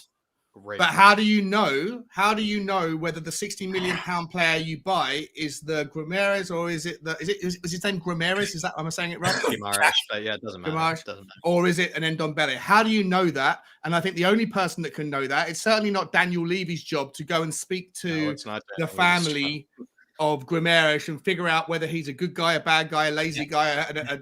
It's the scouts, right? The scouts. Well, he should have someone in place to do that, though, who should be going and doing. You know what I mean? Yeah. And so we're on the same page. We agree on that. So maybe there should be more annual performance reviews, maybe of the scouts to a degree. It seems like there hasn't been one yet, to be fair. Shane O'Neill saying the most spineless, toothless, two-legged semifinal ever. The fact we barely have a song for any of these players. I've been thinking about this I had to stop there. I've been thinking about this for some time, actually. The fact we barely have a song for some of these players says it all. Cannot stand this squad. Dave, I've heard you say this, and it probably has pained you to say this, and I do feel equally the same way, and it even hurts for me to say it out loud. This is probably one of the Spurs squads. I've never really disliked a Spurs squad more than this one. And I would say the one last year as well, in some considerable time. But Jack, it's just like you just dislike some of these players. Like you just are just like you just kind of just don't, you just can't stand them any longer because they actually just cause you pain. They cause you torture. They've gotten managers sacked. You know, they've gotten they've, put the blame elsewhere. They've said, oh no, he's working me too hard. Oh no, he's too kind. Oh no, he's too negative in the press. It's just whatever it is. These players have gotten world-class managers sacked. And it feels like this could happen all over again with Conte. And this is why, to a degree, it's starting to feel like you just almost kind of dislike like a huge amount of these players. And I wouldn't really know if I could say that with the squad maybe from 6 or 7 years ago. But this is the thing, though, Jack, right? You can imagine what we're feeling. I mean, I could see the pain in your face saying it. I said it last week, and I didn't really want to say it. I mean, I don't like saying them things, but it's true. I hate more of this squad than I do actually like them. I can't help the way I feel, but I do. But it's so disjointed. But Jack, if we're feeling like this, can you imagine what our manager's feeling like every time he walks into the door? I mean, if us fans who follow this club through thick and thin and will find any excuse to like a player, hate the majority of this squad or dislike the majority of this squad, a manager who only has who's just coming in for a paycheck and is in management, can you imagine how he feels then? Who has no loyalties then? You deal with them every day. Yeah. Ridiculous. Sean, I mean, do you feel like this is maybe a bit of a sign, the fact that majority of these players, in fact, the ones that have all started today, apart from maybe Harry Kane, apart from maybe some other players in the back line, I feel actually, when you think about it, maybe apart from Harry Kane and Lucas, Son. There's nobody. But no, Sonny, I'm saying of the starting 11 today. All right, sorry. I was going to say, crucified if you left him out. there was 0 players on the pitch apart from, I mean, I can't even think off the top of my head what Lucas Moura's song is, but Harry Kane's got a song. It's been seldom sung this season because for the first 80% of the season so far, he hasn't justified it being sung, according to some Spurs fans. Although I know, Dave, how you feel. But in the last month or whatever, he's turning it around and winning people back over again. But the other 10 people on the pitch, there are no songs that are in their names. And that is actually a phenomenal point, Shane. It's a really, really Like you can learn a lot from listening to the crowd. Who do you love? Who don't you love? You can figure out. There's very few names that are so complex that no one can figure out a song to mold around the player's name. And but yeah, 10 of the 11 players today haven't got a song. So And it's that says a whole lot. It's a fantastic point, Shane. Shane, mic drop, my man. Absolute mic drop, my man. Absolute mic drop. Absolutely spot on. I just wanted to say to Sarah Fafia, saying, David, you want Lingard? He's not world class. I mean, this is a classic case of taking taking your words and not using them in context. I said in terms of this window to the end of the season, I would take him because he brings in bodies. You know, he brings in someone that I can look at the bench and say, yeah, we have someone that can change a game, and I've explained what he's offered. Now, if in terms of us going and doing a long-term deal in the summer and not doing it this January, I'm not for it. Now, I have said that just to clarify that. If you're gonna quote me, please just do it properly. I mean, that's just lazy journalism, really, to be honest with you. So if you're gonna do it, at least go whole hog and make a decent stab of it. But like, you know, when it comes to some of these players, I mean, like they just let you down time and time and time again, and it's like not having songs for them. I mean, Shane is just a mic drop. It's just a really good point. Like, you don't see the way forward with this squad. I mean, a lot of people have been unhappy with Jose Mourinho or Nuno. I get that. But deep down, if you sit there and ask yourself, what has pissed you, what has led you to being pissed off at them managers? It's a lot of these players because of their mistakes. They make the mistakes. We ask questions of the managers. But deep down, it's these fucking players that are pissing everybody off. And that's why you see fans getting disinterested and stuff like that. And I don't blame them because they grew up watching people being able to do the absolute basics of football, which is pass a ball 5 yards. First touch is your first touch to control the ball is on the ground, not bubbling up in the air like you're juggling it like Matt Doherty. You know, simple things. A ball comes into you. You should know whether there's a defender around you, whether you can take it down. And even if you can't take it down, what I don't see our players do is do any little cushion headers down into someone's feet. It's always balloon it back up the pitch. They just can't do the basics of football. And that's, I genuinely think, is what is pissing most fans off when you really deep down think about it. It's a lot of these individuals. Yeah. William McKenzie here, and I think this is another kind of good talking point here. Well done, honestly, the Harris Army saying center back isn't important right now. We have two recovering, which would be Dyer and Romero for context. I would rather a wing back for mid because the movement is key. Need a forward as well, even if alone, if possible. He says basically a wing back is almost even more important than actually a center back. And you kind of come to think of it, this is again, you know, it just Emerson found himself in unbelievable positions actually at times through Harry Kane, through balls, through Harry Kane hold-up play, and just Jesus Christ, he just can't put a good ball into the box at times. Like maybe there was no one there, but at least every time he either hits it over the player's head or he hits it into the keeper's arms each time. I mean, I just don't have excuses for him. I don't think I've ever had excuses for him when it comes to going forward. But I don't know, like it just feels like maybe for you, Sean, do you feel like maybe as much as we want a new center back in, maybe actually getting that right wing back is actually more important? Actually, if you, like we said before, if you could only have one signing. Yeah. You know what? Painful question to say. If you only had one signing, would you rather it be a right wing back than it be a center back? You know, yeah. So William McKenzie, I don't know whether you sent this in before or after Jack and Dave had convinced me that with the argument that you're making as well. I thought that centre back was glaringly obvious. Yeah. So I still think centre back's important, but given the fact that both Jack and Dave have already made the point, and I concede, absolutely spot on. We have got Romero and Dyer, and both are coming back, and we don't, and the centre mids or the right wing back and the striker, you can argue there's just nobody that's willing. There's nobody that's better that's coming back from injury or on the bench. So I actually can see William centre back. I think it was my point that it was the most important place to fill. We still need one. We definitely. I think we definitely do, but I'll concede that it's not as important right now as William says a wing back. I'll take that point. And Jack and Dave, you think a centre midfielder is more important? I also accept that. Injuries are hopefully going to be a thing of the past temporarily, at least soon. So, but it becoming, I think, game by game, match by match, it's becoming more apparent that a right wing back is just somebody that can put a ball into the box with actually some threat or quality, like even to create like an own goal, for God's sake, even at some stage as well. It's not even But like Adama's Emerson not doesn't mad, even is put he? any venom behind it. He doesn't even put any venom behind it at times as well. He doesn't even drive the ball like into the box as well. He just puts a little dinker inside every single fucking time, and it just seems like, I don't know. It's just the wing That back. one I in the do second agree. half when he put it to the back post, but it ended up closer to the corner post was. Croydon. Like I said, it ended up in fucking Croydon. I think the one Yeah, it where was he hit awful. it into Kepa's arms was actually worse. I think the one he hit into Yeah. Kepa. There was one where he hit it into Kepa's arms and he was maybe 6 yards away from Kepa and he still hit it into his arms. I think that was actually more worse. I think that was even worse. But we don't. But We don't think that Adama's the right solution, do we, Jack?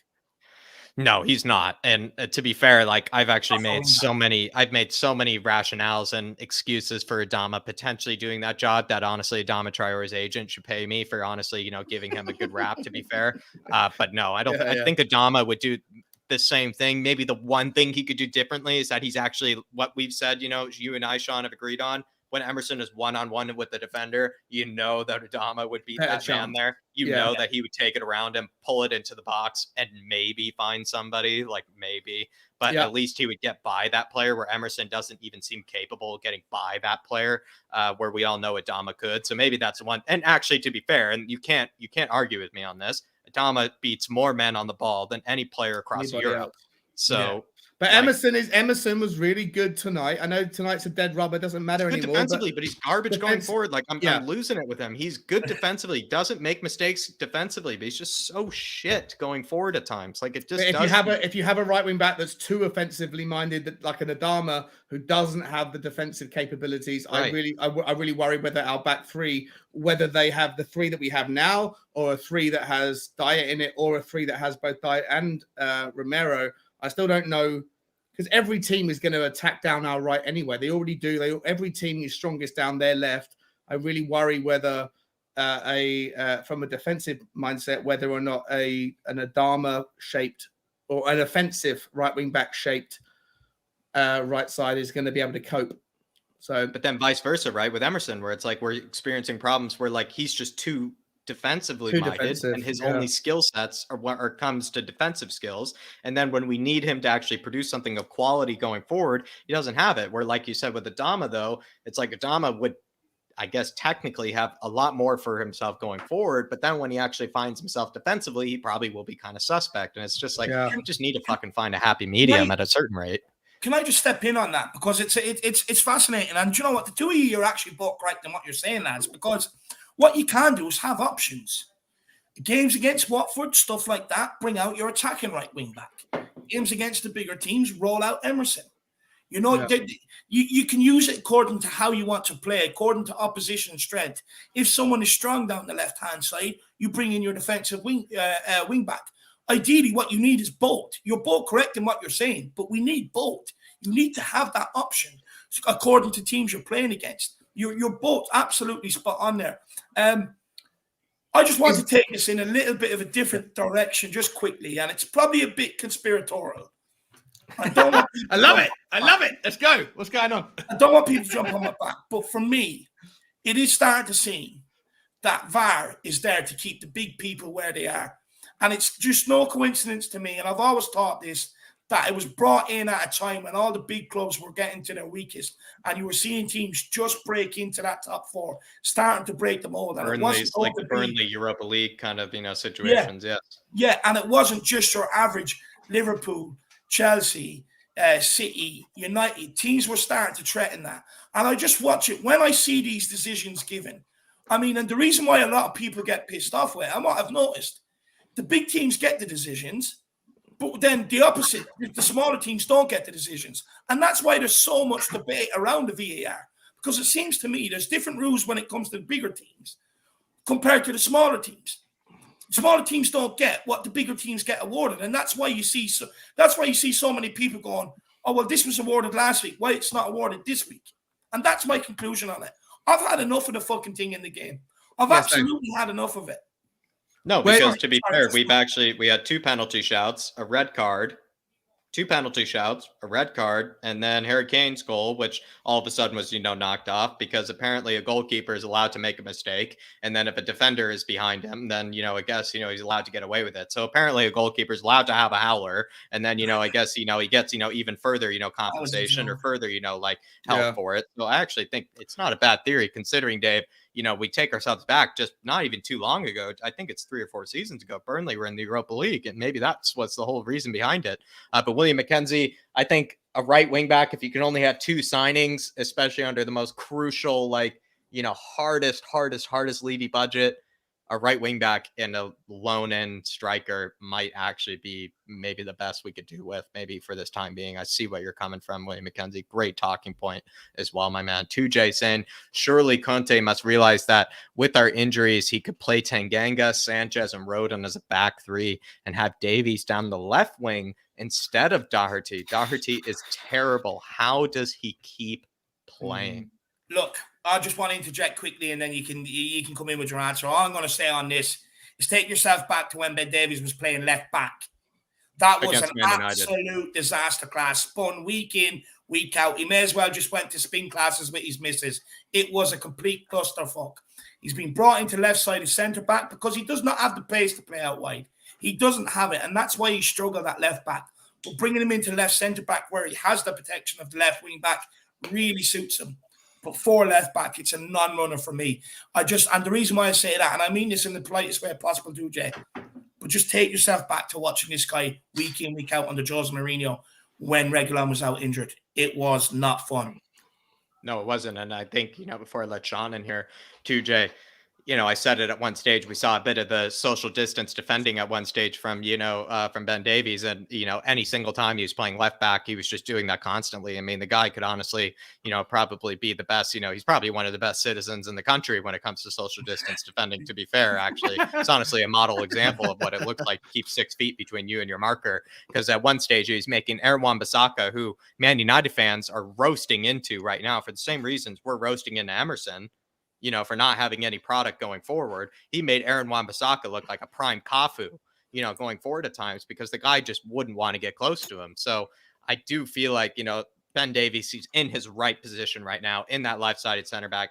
He's a super niche sort of player, Ben Davies, for me. He does well in that left-sided center back, but if you put him anywhere else, he just doesn't cut it. But for you, Sean, I mean, what would you have done maybe to answer 2J's kind of, point with how awful Doherty is? What would you have done maybe instead at left wing back? Maybe Brian Hill, Sessegnon? So with the suggestion that you've just said to Jay, I personally think that we'd be as vulnerable, if not more vulnerable, having Tanganga and Rodon, in the same team, right? I don't trust either of them. Oh, good point.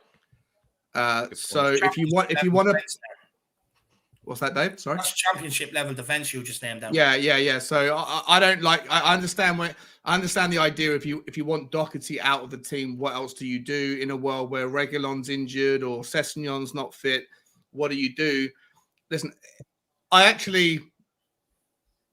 in a world where Dyer is fit or Romero's fit, I don't have a problem necessarily reverting to a back 4. If necessary, if Sessegnon's injured and Reguilon's injured, but Romero and Dyer or at least one of the two are fit, I don't necessarily have a problem putting Davies at left back rather than playing Doherty at left wing back and going to a flat back 4. I don't have a problem with the strategy. I think it almost worked quite well in the second half of the first leg away at Chelsea. I don't necessarily. It's obviously not what Conte wants to do. But I think that you need to be flexible. Sometimes I worry whether Conte he's got his formation and his tactics and he fits the squad into the system. Sometimes I feel like you need to be flexible and dynamic enough to be able to fit the system to the squad. And if you were to go that way, then you could potentially put Davies to a left back and then put Romero and Dyer. And then on the right, you could have whatever, Emerson Royale or any of the options that we have over there. But if you want to play a back 3, and then the options that you're suggesting with Dyer and Romero out injured, you're suggesting put Davies out there and play Tanganga and Rodon in the back 3. I think you're going to create more problems. With respect, I think you're going to create more problems than you solve. So, The only way I play Davies in the back four or on the left is if you have a full strength central defense, a full strength centre back option, which I don't think we did tonight either way. So with the benefit of hindsight, I think it made sense to have if you unless you wanted to play Sessegnon, which he didn't. Obviously, he's talking right now, so I don't know if you guys want to get the quotes up. But we'll get them. The fans will give them to us as they come along. But big up 2J, though. Big up 2J. I hope that made sense. I hope my answer made sense. It did. Made spot on. Absolutely loved it. Billy Price in here with the super chat, and it's actually quite positive. And just kind of looking towards the future, which certainly I would like to do. Billy Price probably need to just go to bed early tonight. Yeah. He says, lads, not the result we wanted, but we move on to the North London Derby. Great watch along. 1st of January transfer window won't mend the last 20 years. Big up to all three of you. I mean, cheers, Billy. I don't think you can undo this 20 years of draws, to be fair. I agree. Also, even the squads that we had under like AVB, you would even say were like to a degree had a bit more depth, had a bit, even with Gareth Bale, like putting that team on his back at times. I just still feel like there was something just more substantial with that sort of squad. I don't know, Billy Price. I just, like David had said before, Billy, I've never disliked a 25-man squad more than I have before. And it's just depressing to say out loud. Yeah. It really is. And I hope that we get at least 2 signings, Billy Price, but more and more each passing day, especially with the rumors that we're just trying to get Traore on loan. It really is becoming more and more dull. It's becoming more and more nightmarish, my man, but really do appreciate it. I'm really glad you enjoyed the watch along. I'm really glad that you're just wiping your, memory of this and just moving on to the North London Derby. Absolutely. Yeah, big up, Billy. You, absolutely. Very mature approach, mate. Just move on and we go again, boys. We go again. Love it. Yeah. And look, the thing is, I just want to echo that just quickly is just look, tonight we hurt, tomorrow, we've got to pick ourselves up, front it up, man it up, and just go at Arsenal. We have a good chance of beating Arsenal. Let's not write that off. I mean, it's a derby. It's a North London derby. They're hot, they're spicy, and anything can happen. I know we're disappointed tonight, but suck it up tonight, deal with it, cry, do whatever you have to. I mean, I'm going to. But then tomorrow I'll wake up, I suck it up. And as soon as I see a gooner, he's getting it. It's that simple. Billy Price, setting the example, my man. Setting the example, Billy Price. Spurs 72, absolute legend and GOAT of the Harris Army, saying anyone that's going to blame Conte for this garbage we just watched can do one. Transfers needed, Adama and left wing back like Kostic. I mean, that sounds absolutely delicious. I'll tell you that. Center mid, who you got, Jack? I think I'm going to give the first part to David here because he's just singing to the choir here. He's just, he's preaching, here, Dave. He's just singing the hymn sheet when it comes to it. I mean, there is no possible way that anybody can look at Conte and say, oh, Conte, he got this wrong. I'm an under-10s coach. I got this, I tell you he's done this, wrong and things like that. I mean, Dave, look at the players that he had to choose from when it comes to this match. I mean, and tell me you're coming up against Thomas Tuchel, who's another world-class manager, and Chelsea. You can't be telling me that Antonio Conte, was the reason that we lost this match. Look, I don't want to hear it purely because I'm telling you, we could sack Antonio Conte tomorrow. You can bring in Pep Guardiola tomorrow, Jurgen Klopp. They're going straight to the board and saying, look, come on, you don't expect me to work with this. You got to help me. And things are not going to improve. Look, we can keep trying to look at the substitutions, the tactics, this, that, and the other. But what I've seen now under 3 managers, Jose Mourinho, Nuno, and Conte, is they're constantly messing around with tactics just to try and get the best out of some of these players. So many different tactics. There comes a point where you just got to wake up and smell the fucking coffee. It's not the manager. Anyone that's criticizing the manager is just refusing. I mean, it just may as well be Ray Charles when it comes to looking at some of these players. It's that simple. You cannot keep blaming every single manager for our failings. Jose Mourinho, I know people don't want to hear it. I know they may not like it, but won a trophy at every single club he was at. Bar Tottenham Hotspur. But yet he got a worse squad than this to a Carabao Cup final and wasn't allowed to manage it. Nuno couldn't get anything out of these players. Conte has got stuff out of these players, but it's not enough. It's a clear lack in quality. What we have is players that will get you thereabouts. Players that will let you down one week and pick you up the next week. But it's not good enough at where we want to go. Why we built the stadium was to be at the top echelons of football. Granted, like Sean said, with the financials and everything else, it's going to take time. But let's stop looking at the managers. Let's stop trying to be football fashionistas or whatever it is. Let's just call it for what it is. Stop being blind to absolutely everything else, looking at the manager substitutions, this, that, and the other. Ask yourself, if you were manager of this club, would you turn around to Ndombele, Lo Celso, Dele Alli and tell them to warm up to come on and change the game and truly believe that they're going to be the man you can rely on to come on and change the game? You're not. You're not. You wouldn't want to manage this group of players without investment. Anyone that plays Football Manager or FIFA goes in and says, I have this squad straight away and rebuilds it. So why wouldn't you expect the manager to be able to want to do that? Stop blaming the manager. And I'll keep saying this. I'm going to keep beating on this door, a bit like Brian Daigle until he was listened to. Start laying the blame at some of these players' doors and start making them take responsibility. They're already sheltered enough. And that's the biggest problem. Let them start putting the blame on some of the quality of these players that they produce. It can't always be the management.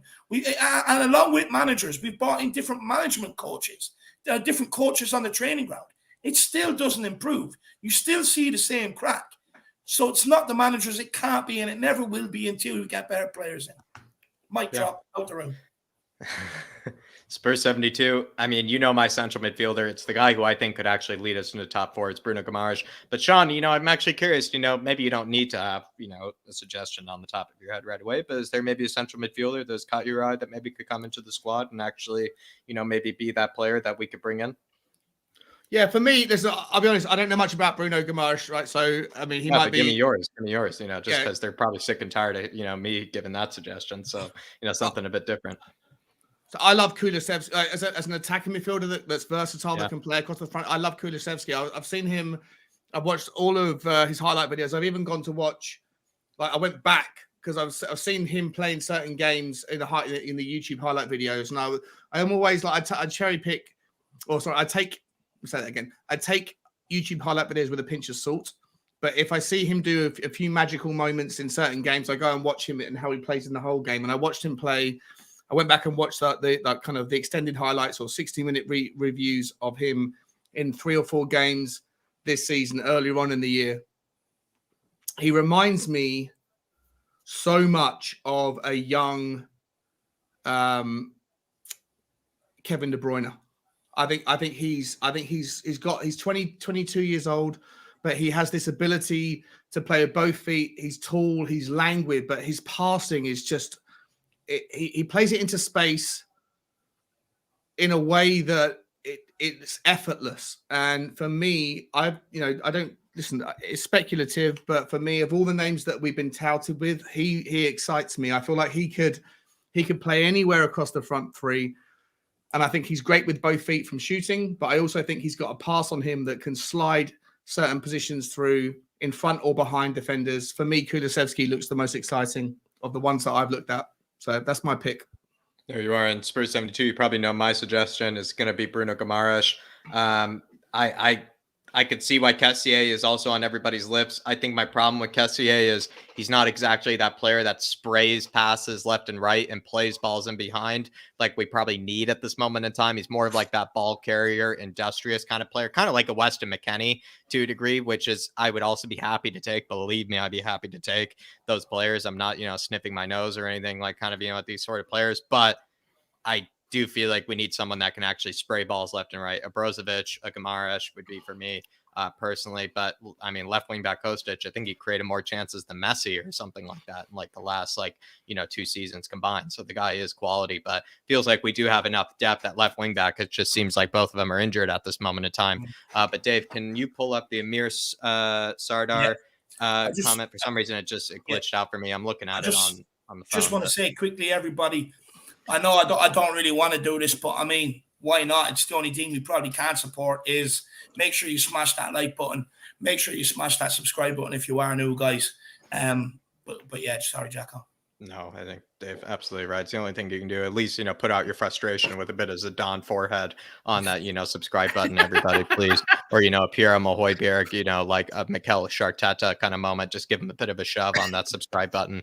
Mir Sadar saying, spot on, Dave. It's been years now of dodgy decisions. Sick to death of it. VAR out, only goal text, so we don't get Pedro Mendes situation, or like maybe that England, Germany situation of years past and things like that.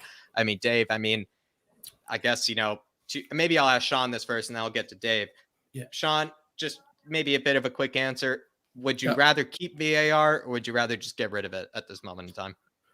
Yeah, I've been saying for a while, I'd rather get rid of it. I'll keep the goal line technology. Yeah, of course. The offsides madness, the free kicks, the fouls, the red cards, all that stuff is madness. I'd like human error. We're playing a game. If we like things to be robotic, let's all just play FIFA, right? There's a reason why we play with real football. It's human error. The referees are part of that. So I want to get rid of it. But I would say, Dave, to your point, I'm not just pointing. I do believe that today the VAR got most of the decisions right. I think the referee should have booked the Rudiger challenge on Lucas Moura, but I think the rest of the challenges, whether it was a penalty, it was right to be overturned. The goals were right to be given off. If apparently the goalkeeper moving out into an offensive position is apparently therefore not the last man. Yeah, it's so if that's an actual rule, which I didn't know, then the VAR was right to step in where they did. They played by the rule book, yeah. But generally speaking, I'd like to get rid of VAR apart from for goal line technology.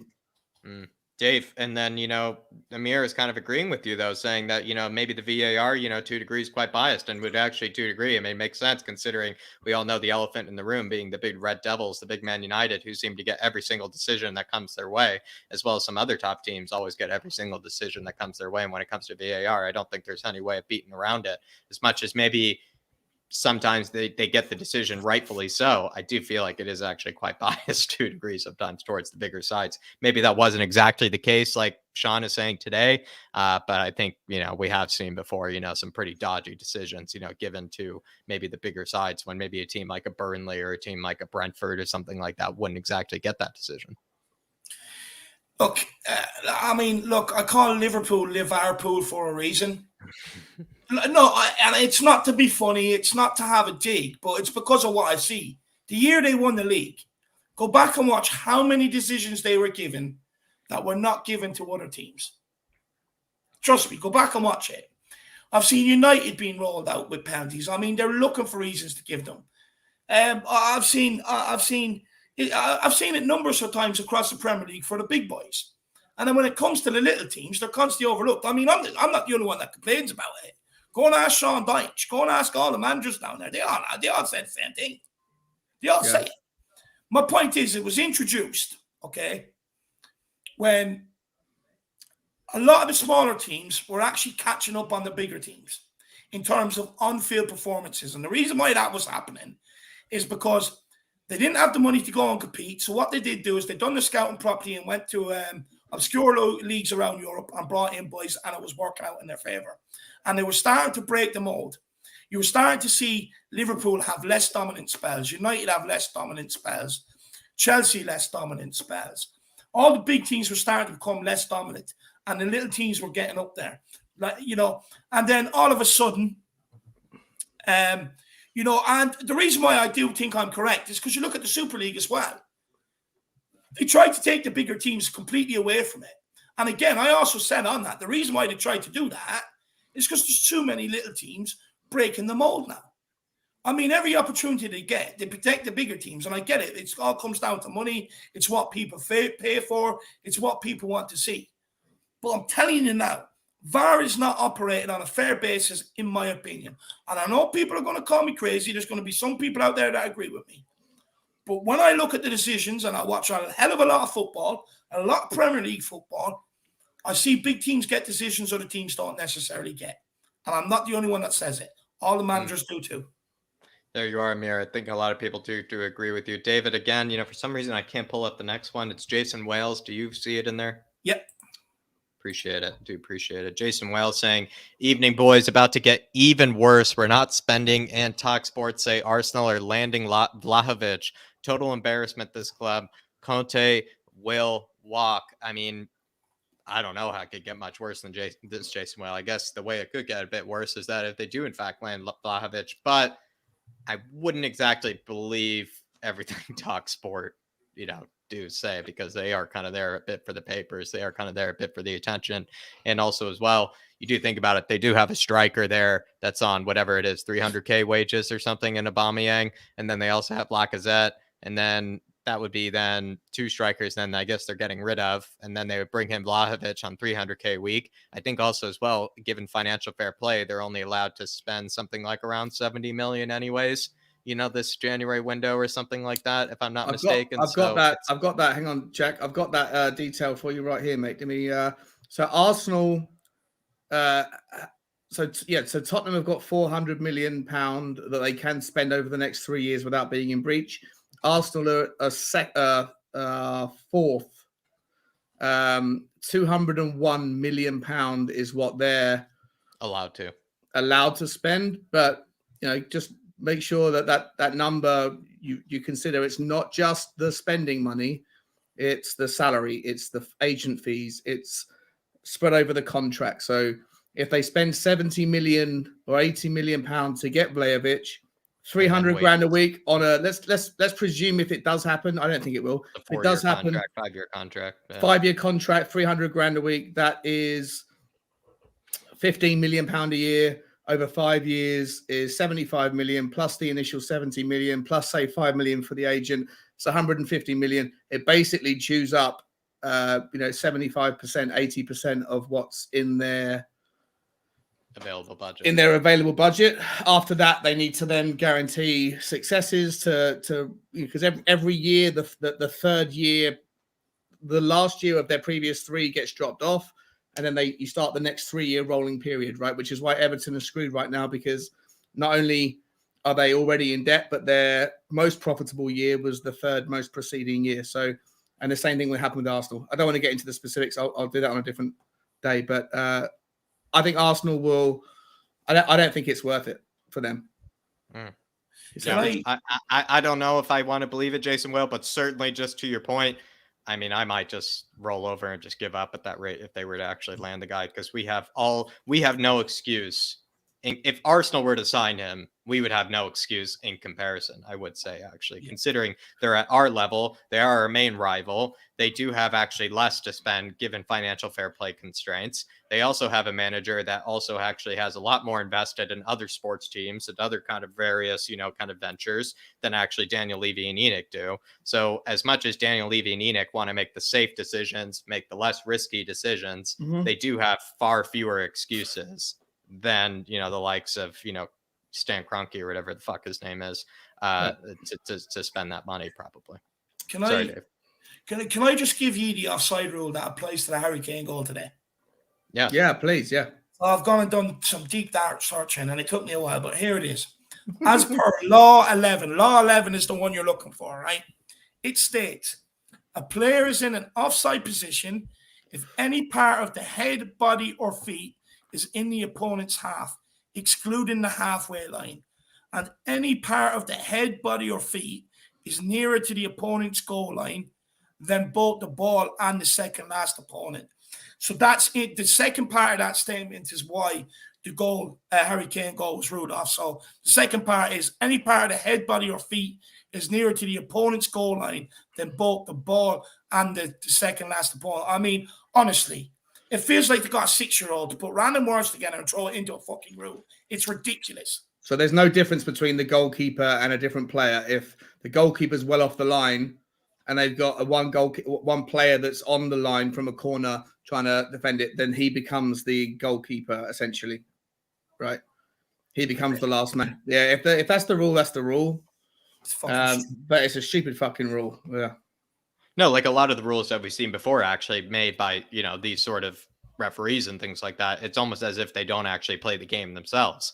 It's as if they don't actually participate, in actually playing even a decent kickabout, themselves, because who on earth would see that as being like fair to the outfield players? It seems like it's always catering towards the goalkeepers, I must say. So I don't know, 100%. Dave, spot on. But Dave, maybe just to quickly answer Jason Wales, do you feel like the Vlahovic, if you were to say right now, is it happening? No, he won't go to Arsenal. All right, Jason. Well, maybe not something you have to feel even more sad about, my man. So hopefully we've given you that optimism not to be even further down. But if that were to happen, I would say just roll over and cry, my man. Just roll over and cry. But Ralph Bryce saying definitely not the manager's fault. The bottom line is the scouting over the last few years has been abysmal. How Steve Hitchen is still in a job is beyond me. And Ralph, before I let the panelists in here on this one, this is kind of my thing with the Steve Hitchen regard. I get that there are excuses that Steve Hitchen has, but it seems like people are quicker to defend Steve Hitchen than they are to defend Paratici. And that's kind of the part that I just simply don't kind of understand. It's that as if Steve Hitchen has every excuse in the world. They'll say, oh, he's a scout. He's not actually, someone that's in charge of the transfers. Oh, he only has what's available to him. But like, if I were in Steve Hitchen's position, I considerably would have made better decisions with that 15 million. I would not have spent 15 million pounds on Joe Rodon. I would not have spent 12 million on Jack Clark. I would not have spent 40 million on Davinson Sanchez. I would not have sold, especially when you consider that season, you sell Kyle Walker for 45 million and then you waste it all on Davinson Sanchez for after one good season at Ajax. So it's just as much as like we want to like give Steve Hitchen a break, which I don't understand why personally, but it does feel like to a degree we seem to give Steve Hitchen more of a break than we do Paratici. And that is actually what kind of confuses me, because Steve Hitchen has been under the same constraints as Paratici has, and he's been under the same sort of like kind of ownership as Paratici has. And yet it seems like Paratici has received far more criticism and far more hate than Steve Hitchen has, because if you do look at over all the years, Steve Hitchen at the end of the day is the one presenting these players to Daniel Levy for the final approval. I get it. He has to present it to Daniel Levy for the final approval. But what I'm confused about is he is the one finding these players, and these players have all turned out to be absolutely dross. So where is the blame? Like Sean has said before, it's not Levy scouting these players. It's Steve Hitchen scouting these players. So it's just my personal opinion that I feel like Steve Hitchen has weirdly been given a lot of like kind of, I don't know, kindness, like to a degree. He's never been given like a performance review. He's never been given like, a real like kind of, hard scrutiny, like even by the fans, I'll be honest as well, Dave. But I don't know. It's just my personal. I think you're absolutely spot on. I mean, I've heard some of the most Levy out people defend Steve Hitchen, and I'm sitting there scratching my head. I mean, like, I get it, Levy out, but surely you're not that clouded that you can't see the mistakes Steve Hitchen has done. But then in the same breath, they'll say, oh, you can't call Paratici this, you can't call Paratici that. It's like, okay, I can't call him that, but you won't criticize Steve Hitchen purely because you want to aim everything at Levy. I just don't get it. I mean, look, everything you said there, Jack, is absolutely spot on. It's pure facts. I mean, people that don't want to criticize Steve Hitchen, I really don't get it. I mean, I don't think you need to lay like it's not like 80% of the blame, Bryce or Ralph, goes towards Steve Hitchen. I think a huge majority of the blame goes towards Daniel Levy. But like, this is what we've seen before. You look at the Ndombele, you look at the Gio Lo Celso situation that we have here at this moment in time. If you're telling me that Steve Hitchen has like underpaid, he hasn't even he's actually overpaid for a lot of these players. He's overpaid for Jack Clark. He's overpaid for Ryan Sessegnon. He's overpaid for Joe Rodon. He's overpaid for Tanguy Ndombele. He's overpaid for Davinson Sanchez. He's overpaid for Gio Lo Celso. And yet we're complaining about a 20 million pound bid on Emerson. We're complaining about a 40, 50 million pound bid on Romero from Paratici. I think it's just two different standards that we're holding at a certain rate. And this is where I think we need to realize that Steve Hitchen, as much as he's by no means like the majority to blame, but it feels like he's been given 1,000 breaks by us fans. And I just don't see it personally. It's just, but Ralph, maybe I just have a minority opinion on that to a degree. But really, honestly, you're speaking not a minority opinion. You're speaking truth to me, though, my man. You're speaking truth to me. I think as well as to the panel. I agree with you, Jack. I know that's the offside rule. Okay, I see people saying that's always been the rule. But like, when you look at it, Harry Kane's goal that was ruled out not so long ago because he was beyond the last man. I mean, shocking call. They didn't draw the line straight anyway, but it was ruled out because it was beyond the last man. But you can see where the confusion comes in on this one because there was a man inside the 6-yard box. You know what I mean? So he's not he's not technically offside according to the letter of the law of what they're calling offside. And I mean, when the last time that happened was actually, it was Saka's goal ruled off against Watford. And even all of the pundits, I mean, you had Alan Shearer there, who's been a professional for 20 years, who was even surprised about it and didn't know that rule, that part even existed. So, I mean, you can actually see where the confusion comes from. It's just like, if you're going to apply it to him being on the last line of the defence a couple of weeks ago, well, then this one he's not. There's a player right in front of him and he puts the ball in the net. I mean, how many times have we seen Spurs players put the ball in the net when there's players retreating and there's no goalkeeper in the frame and it's never been given offside? So you can see where that confusion comes from. That goal Harry Kane scored tonight, I've seen time and time again of people putting that in the back of the net where the keeper's out of the frame and there's a defender running back to the goals and not being given offside. So I don't understand this one. Yeah. Is that maybe because there was two men that would charge him back? No, I've seen plenty of replicas like this where there's been one player going back to protect the goal line and it's not being given offside. So I just don't understand it. I mean, during VAR. But the thing is, there's no difference than a keeper coming out, going to claim a ball, completely missing it, and then a player tapping at home, and then you say, "Oh well, he's offside," because even though there's a player standing on the line, but like what they applied today, it's absolutely ridiculous. It's completely ridiculous rule. It's ridiculous. Yeah, I think the rules sounds like it was made by people who just simply don't play. To be fair, it really is. But, they're just trying to basically frustrate us. Ganesh Prabhu, and also Ralph, just want to say, great comment, my man. But Ganesh Prabhu is saying, remove world-class players and you're left with crap. And yet there's penny pinching to get barely decent Adama. Pay up. Instead, we want a loan now. Levy out. I don't even know what to say anymore. Ganesh, it's just hitting the nail on the head here. The fans are speaking. The fans are angry. I mean, they're telling what they want now. I mean, they're coming out in the drones. They've had enough. I don't, Ganesh. I think I'd just give you a moment for a mic drop. I just don't know. I just don't know if I can say it any better than you. To be fair, I don't really know if I could say it any better than you. It's just Adama Traore. Just it's not my favorite signing. And if it actually were a different ownership, we probably wouldn't even be going after Adama Traore. To be fair, but we don't even pay the £20 million fee that they're asking for. And it seems like it was also, we waited long enough for that fee to be lowered from the £40 million fee, which was already ridiculous. That I grant was ridiculous. There's no reason you should pay that. But now it's gone down to a fee that you might say is actually worth it, considering, again, going back to Steve Hitchen, we paid whatever it was, £30 million, £27 million for, Steven Bergwijn, who's had the same end product that Adama Traore has had, over these past few seasons. And that would seem like, to be fair, within our realm of a fee that we probably would, be fine with, but yet we're still trying to get, every last little cent, it seems like, kind of taken care of and, probably kind of earned back. But I don't know. It's just becoming torture at this rate, Ganesh. I don't really know what to say to you. You're putting it perfectly. I don't even know how to put it better than you here, Ganesh. But big yourself up, my man. I completely agree. And Franco Martini here saying, I wish people would stop repeating Conte will walk. Conte will walk. If you repeat it often enough, it will turn into a self-fulfilling prophecy. John, what do you think about that? Is that maybe the case? It's kind of quite deep there. Well, yeah, I mean, I believe in the law of attraction. What you put out comes back. I'm a massive advocate of that. So, Franco Martini, I fear the worst. To your point, I get it.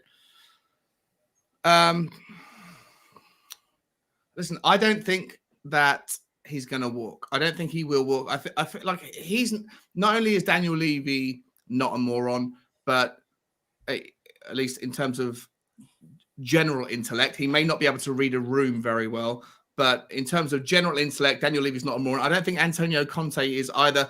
I can't imagine that either of them signed on the dotted line in November if there was any ambiguity or like obscurity around what the plan was. I understand that things are working itself out, but January, just for what it's worth, is everyone knows it's a very tricky window. Everyone knows that. And if you look at all the clubs that have signed anyone, there's two. They're like Aston Villa have done one bit of business. Newcastle, who have got a far bigger problem than Tottenham have and far more money than Tottenham have to spend. And they've signed one person. and they might be signing Chris Wood.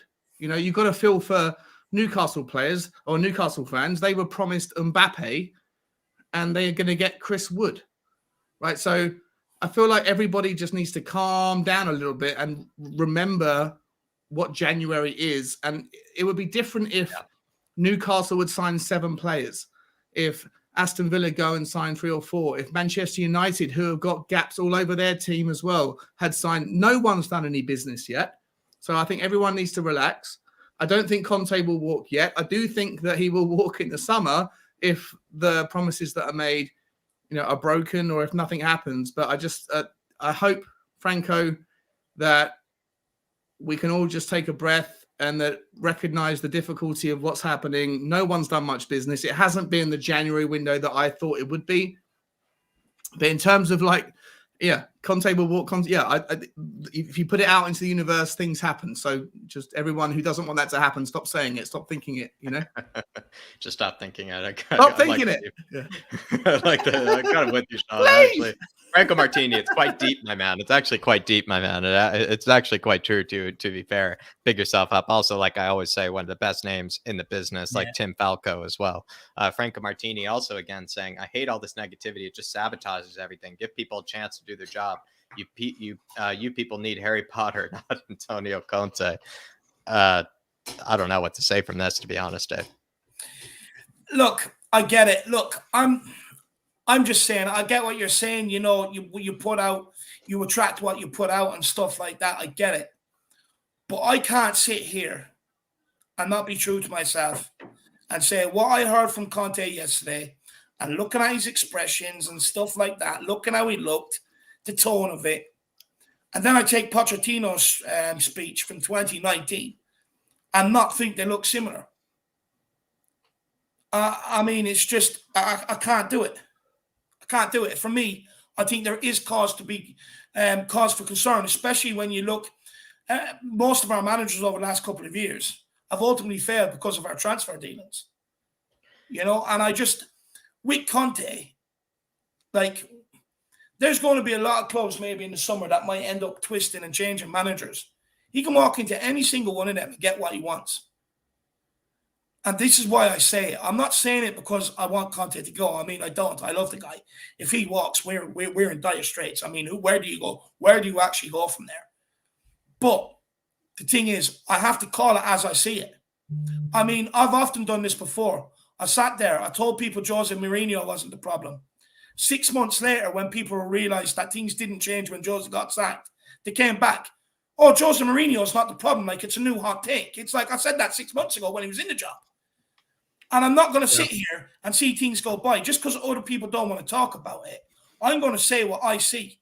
And I see it. It's absolutely in comparison to what Poch was saying. I'm not a coach. I'm not a manager. I'm a coach. I'm here to get the best out of players. It's up to the board to give me what I want. I've told them what I want. Pochettino exactly said the same things. And look, I just call it as I see it. I don't want to be the first one onto it. I know I am. I don't want to be. But it is what it is. But Dave, let me ask you a question, mate, on that one, right? So if Conte leaves in February, right? A lot of people, you know, on our chats that we're all on, the WhatsApp group, they're predicting February the 1st, February the 10th, whatever, he's going to leave, right? I know you don't think that will happen, but some people do. If he leaves, is that a bigger indictment on him? No. Or Well, I mean, why would it be an indictment on him, Sean? He's won 7 trophies, 5 league titles in 7 years, plus domestic trophies. Well, the only reason why it wouldn't be an indictment from his playing day, he's a born winner. He wants to do one thing and be at the very top of his game and win trophies. That's what he wants to do. It's not an indictment on him. How can it be an indictment on him when Jose suffered the same fate, Nuno suffered the same fate, Pochettino suffered the same fate, and the only difference is they haven't done properly what they're supposed to do properly in the transfer market. And this is my point. No. We can keep looking at it as a perspective.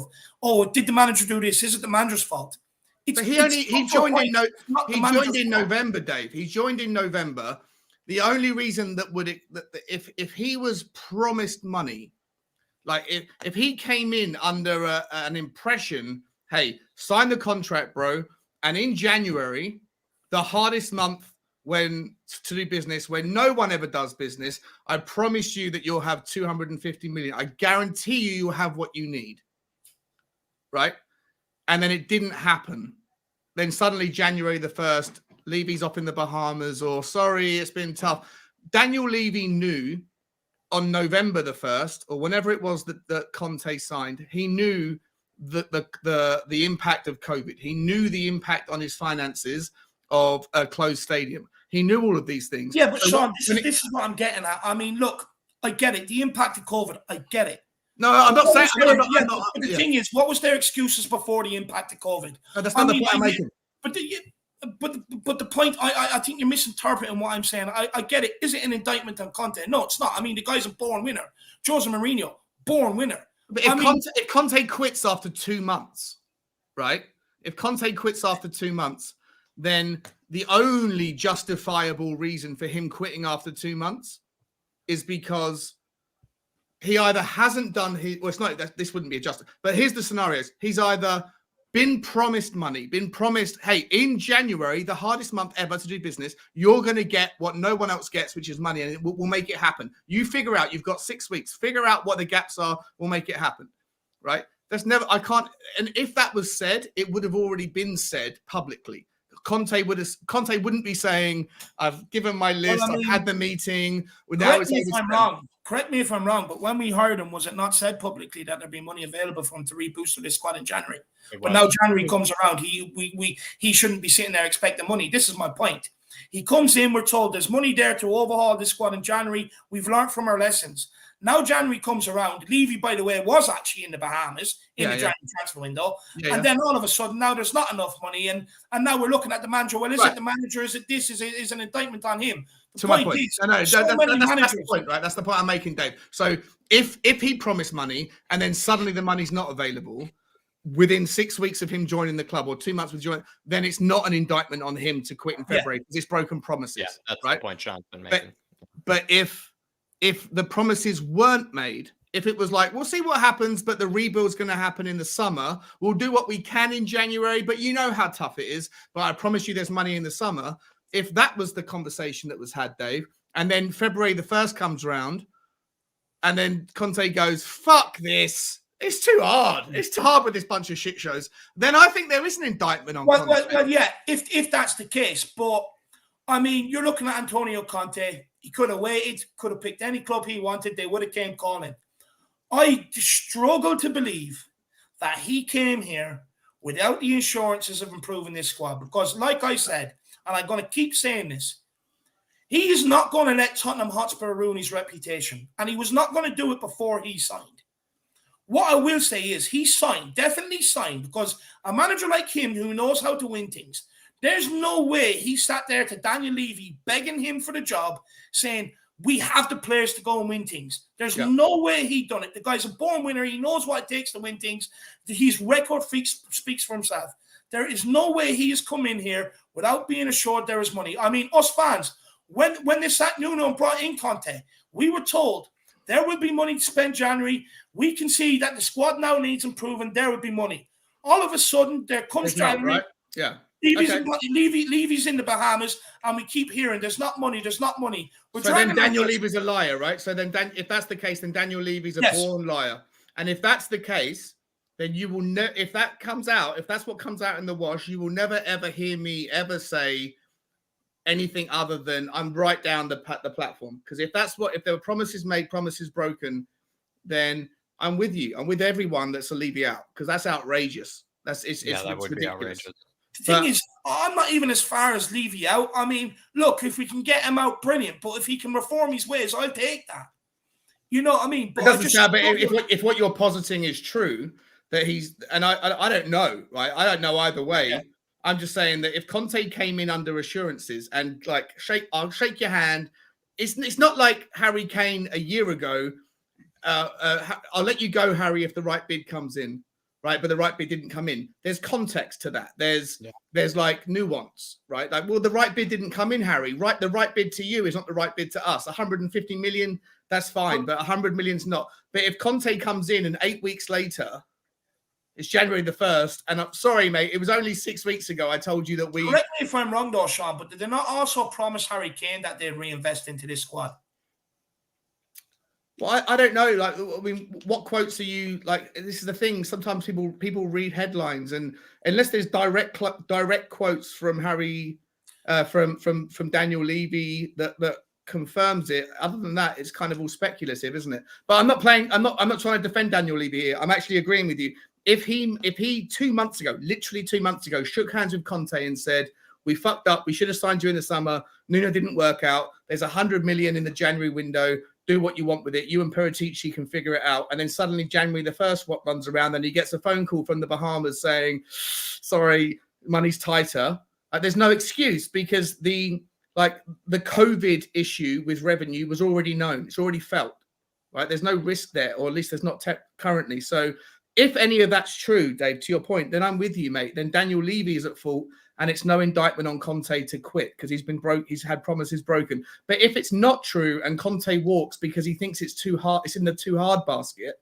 If it's just like the squad's shit and I wasn't made promises, but I thought there'd be money there, but now there's not money there. But there was nothing actually concrete about that. And I can't be fucked with trying to figure out how to play Harry Winks in the right position. Then I think that does maybe... Conte would have something to answer to there. I have two things to say before we end it off.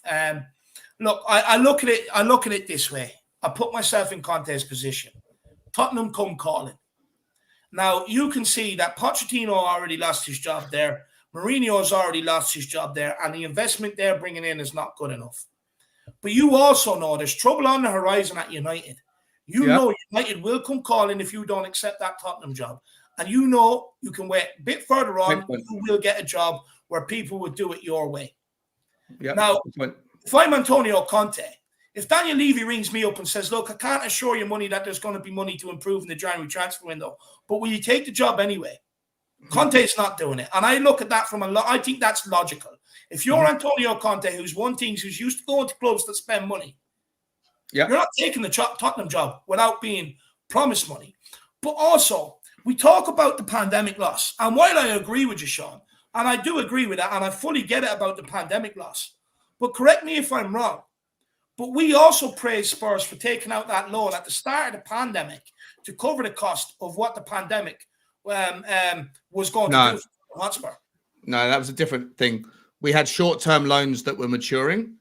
We had collateral obligations, right? So it's. But what's that loan that we went to the bank and got, and we got it at 0.01% interest or something like that? Yeah. It was basically that was sold to us in the public as a loan to cover the losses of the pandemic. That's what we were told in the public. No, it was short-term loans. So short. Imagine to simplify. We took 100 million, did we not? Or no, it was 650 million. It was a lot, right? But we basically renegotiated short-term loans that had debt maturities that were basically like in maturation within the next 3 years.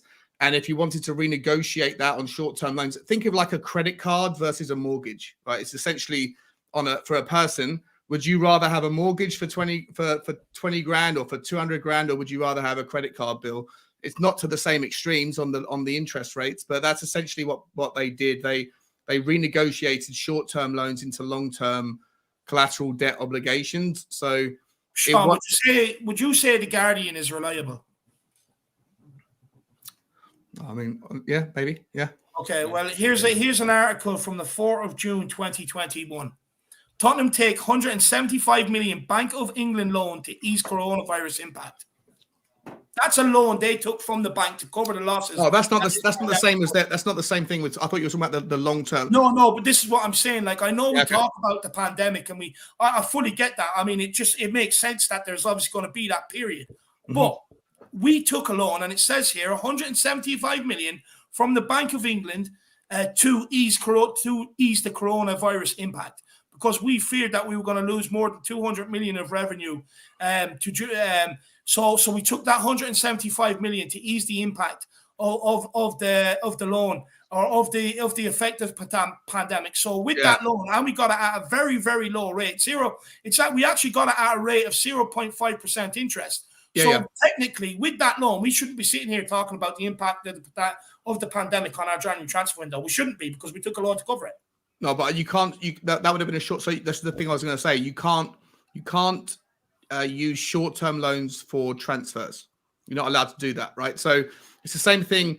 Daniel Levy, whether you agree with this or disagree with it, I personally disagree with the mindset. I think it's horrendous.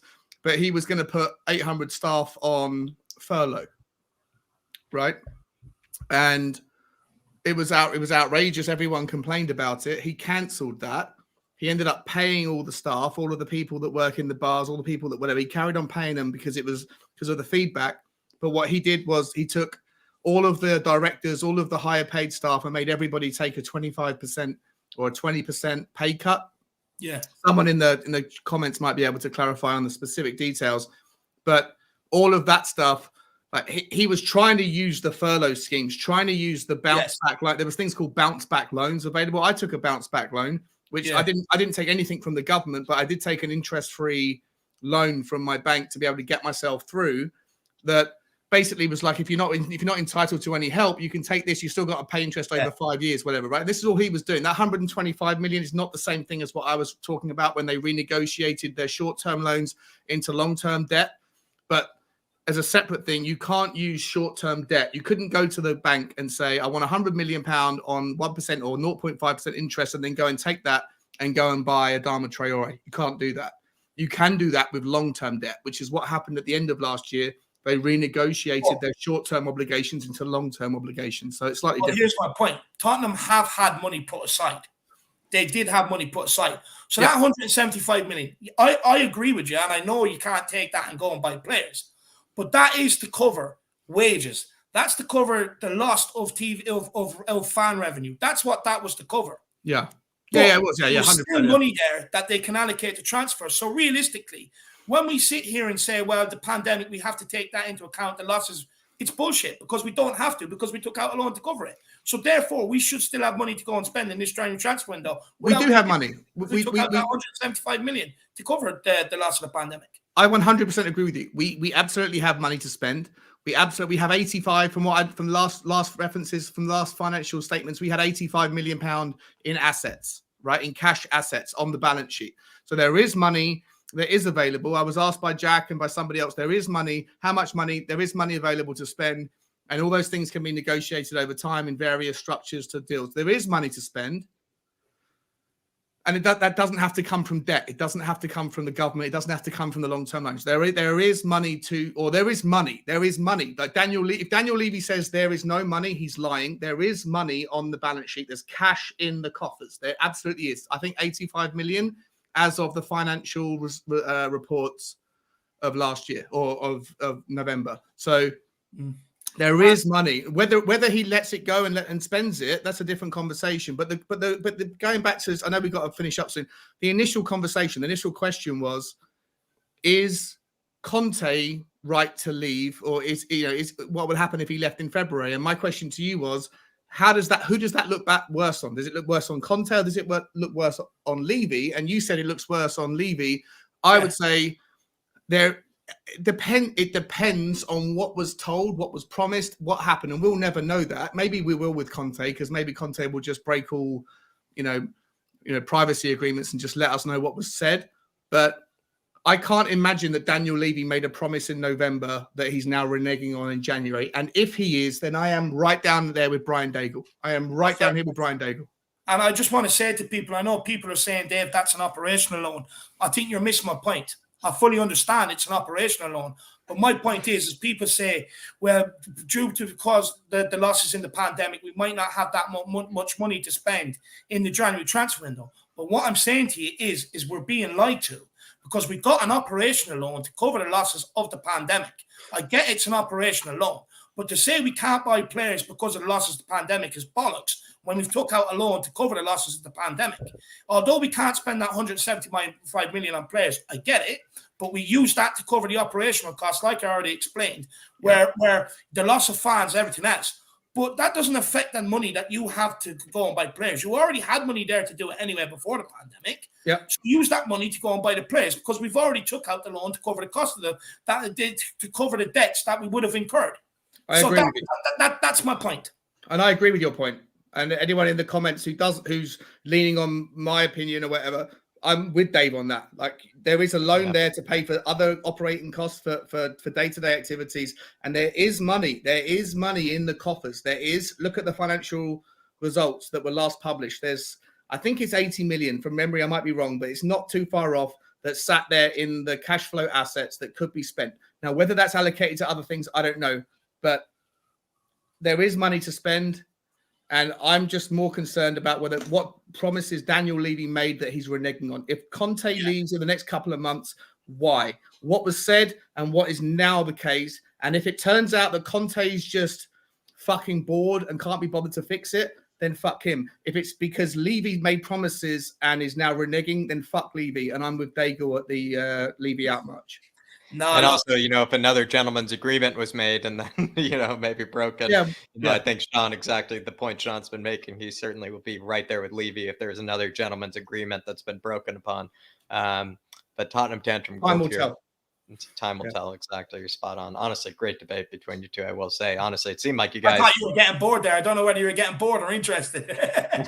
It's the age-old debate between the two, I must say. So I just sit back and pull out the popcorn. Tottenham Tantrum Gold has said, no passion, no nothing. I'm sick to death of this, not of this lot. I don't care about being okay for the next 100 years. I want Conte back to now, or Levy, please, for the love of God, just go, Levy and Enoch, just go. Come on, you Spurs. And look, it's kind of like what I was saying earlier on. And like, the thing is, you can't disagree with the likes of Sean, Mr. Spurs, for example. You have to take what they are saying, because there is a lot to it. And we fully get that. But I was saying earlier on that there's just fans that have heard it so long. They're just like, I get what you're saying, but I don't even care anymore. And I think Dermot is at this stage when he says, I'm just sick of it. I don't care about being good for the next 100 years. I think he's just one of them. But Dermot, I fully echo that sentiment, my man. Big up. Dermot. Really do appreciate it, Dermot. And honestly, I'm just getting sick to death of it at this rate. I just want to have at least a competent squad. It doesn't even need to be to the depth of Chelsea's squad. It just needs to be he needs to either invest. And we even said this actually between a middle ground argument between Sean and Dermot at one stage on the fan show. I said, well, what if Levy actually invested a huge amount into actually the scouting department and actually gave performance reviews on some of these scouts that have continued to fail us over these years? You don't need to then buy a ridiculous stadium in order to pay for these players. In fact, you just do what like a Dortmund do, or you do what an Ajax do, or whatever, where you just actually invest in the scouting department, where then you can get a player in for pennies and then sell them on for millions and millions and millions and millions. And, it seems like we just don't really do either at the moment. And that's that's the problem at this moment in time. Yeah. And Dermot, I do really agree with you, my man, and really big yourself up, and do really appreciate the support as well. William Kelly saying, well, you better get running. You better get running. Get your running shoes, baby child. Big up, William. Love you, mate. Cheers, William. You could have at least given him a pair of matching shoes, my man. 2 different colours. You could have given him matching shoes, lad. Yeah, he's giving him a work boot. I think one of them is like office attire. I can't remember. Come on, William. On a Levy budget, though, I think that's what you get. You don't get 2 pairs, the same exact shoe, I guess, is what he's saying. William Kelly, pick yourself up. And honestly, Sean's the best sport, I will say. He's the best sport in the world. I love it. I absolutely love it. But look, guys, it's been an absolute cracking day. It's been a long one, but it is time to end it. Anyone that does want to do fan cams, send them in to me. I will get them up on the channel over the next couple of hours. I will not go to sleep until they're all up there. Guys, just quickly, do you want to give yourselves a plug? Yeah, let's take William Kelly's super chat first, though. He's saying, let's blame another class manager because it surely can't be Levy or Enoch's fault. I mean, that's the opposite of what we do over here, William Kelly, and you definitely know that, my man. I mean, it's just singing from the hymn sheets we have been when it comes to that. I mean, I'm starting to think that maybe David is starting to probably hallucinate from deja vu, because he was saying the exact same thing probably a year and a half ago under Jose, where we just started blaming Jose for this, started blaming Jose for that. Oh, he's not playing Dele Alli in the right positions and things like that. And look, we're having the same conversations a year and a half later, and it's somehow, I guess, it's still the manager, it's not the player. So William Kelly, I'm actually surprised David hasn't dropped dead from all this deja vu of speaking about the same things he said last year, to be fair. No, I appreciate it. Look, I'm not even going to say I told you so. I mean, all I'm going to say is maybe you should listen to this podcast more than any others. William Kelly also saying Levy budget. What can I say? I mean, nothing to say, to be fair, because there's nothing in that budget, my man. So there's nothing to be said, my man. But William Kelly, big yourself up, my man. I'm looking forward to what you have to say on the fan show, especially, depending, of course, on the Sunday result as well. But William Kelly, like I always say with you, same time next week, my man. Same time next week. Good Big to up, have you. William. And William, I'll actually be there one of the days when you come on. You always seem to miss me, my man, but I'll be there the next time. But big yourself up, brother. But look, guys, Shawnee, quickly, my man, where can people find you? Yeah, so mate, I appreciate you guys having me on as ever, and to anyone in the comments, I'll be here more than I'm anywhere else. I am at Spurs Talk Show. You can find me at Spurs Talk Show, all one word, on YouTube. I think that hopefully the link will be in the description. On my channel, I have done a little bit of commentary, but I think I might be, hopefully continuing to do that here. And I'm going to try and do the financial stuff. I've actually got a few messages out, a few ideas out with some scouts, and some people that, because I want to try and find out more about what goes on within the process. And so that's hopefully something I'm going to be looking into on my channel. Some interesting stuff. And obviously I want to do the debate with Brian Daigle on this channel, but there's more to the financial stuff that I think I'm always going to try and develop the arguments just to give people some perspective if they are interested. If they're too bored of it, then maybe skip the channel. But if you are intrigued... It's not boring. It's certainly fascinating, Shawnee. I think a lot of people find it fascinating. Thanks, mate. Yeah, so that's what I'll be doing on my channel, Spurs Talk Show, all one word. And you can find me on Twitter at Spurs Talk Show as well. Thanks, guys. Appreciate all of you for listening. Like I said before, everybody, he asks the questions and he also answers the questions that nobody really is asking, to be fair. And he also, even at one stage... To be fair, at one stage, I even said, he thinks about it in a way that maybe is a lot deeper than maybe we want to think about it. And that's also kind of, sometimes we just want to have the easy answer to things, and there is no easy answer to things like this. And I know Sean goes much deeper than we all probably would like to. And so I will say, everybody, do check out Sean's channel. Even at one stage, I think someone put in the comments like, wow, this is getting really deep for me. And that's exactly why we have Sean here, because he is an absolute expert. And he also does just kind of offer, that bit of insight you probably don't really get anywhere else, to be fair. So if you do really like what Sean has to say, please head on over to his channel, please. The only reason I laughed then was when I thought you said he's answering the questions that nobody's asking. That's why I was laughing. Well, that's also to be fair, a compliment, because no one can even think of those questions, my man. Nobody can even think of those questions. But I appreciate it, mate. There we go. Thanks for the feedback.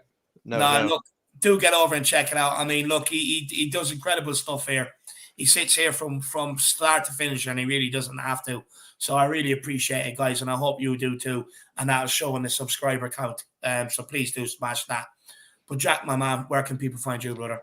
Yeah, you guys probably heard me, absolutely rip into Steve Hitchen at one stage, talking about like what sort of signings, he's made and absolutely overpaid for them. If you probably are thinking like, oh, this guy's ridiculous, or maybe this guy has a point, please head on over to our second channel, Flat Cap Euro Talk, where basically I discuss all sort of transfer, rumors. I give a review on the players that we are looking at what they could possibly offer to our club. And even recently, I've been actually comparing a lot of their stats that maybe the players that we've been looking at to the players that are in our current squad to see if they can actually offer something a bit better or something a bit different. And then as well, I also just kind of talk about maybe just fixing Spurs. I did just do kind of almost like, I think it was just over an hour discussion with Darius from Paxton Road, discussing what sort of signings I would bring in under a Levy budget. So sometimes you hear people, they talk transfers and they say, whatever the price, 70 million, 90 million, bring them in. For me, that's just a bit too easy. I do like to put myself under a lot of pain and torture.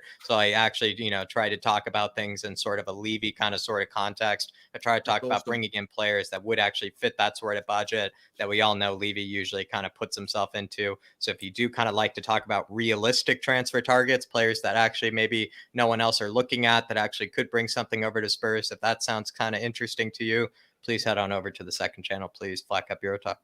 No, do like I keep saying to people, you need to know whatever you need to know about players that we're linked with. That's your place to get over. Flat Cap Euro Talk. Like we always make it easy for you. You don't even need to type it in. The link is in the chat here, guys. Just click on them, get over there. And again, Jack puts in such hard work here. So please, if you can, it's free. Get over there and make it count in the subscribers over there. But look, guys, there you have it. We will leave it there. I want to say a massive thank you to you guys out there, the people who have tuned in throughout the whole day. I really, really do appreciate it. You have no idea. I want to say a massive thank you to all the new subscribers. We're over 5,310 now. Let's try and get to 6K. If there's anyone else out there that hasn't smashed the subscribe button, feel free to do so. I want to say a massive thank you to everybody who was sent in the super chats and helped support the channel financially. I really, really do appreciate it. I do apologize to people that maybe aren't in a position to do it. Usually we are 10 times better at getting people's comments up on screen. Today, we were just a bit behind because we were ranting, to be honest with you. It always kind of happens when we lose. So I do apologize to you people out there. Look, all I can say is just, lads, I want to apologize. I want to say thank you, not apologize. Thank you to Jack and Sean as well for their time today. It's been absolutely unbelievable. So I really appreciate you guys and what you bring to this channel. So I really appreciate it. But look, guys, all I can say to people is it hurts. Have a beer, let it hurt, and then wake up tomorrow, put the Spurs jersey on and go and find an Arsenal fan and punch him in the face. That's what I say. But we go again. We go again tomorrow, boys. Exactly. We go again. The best I can say. As always, come on, you Spurs. In Conte we trust. In Conte we trust.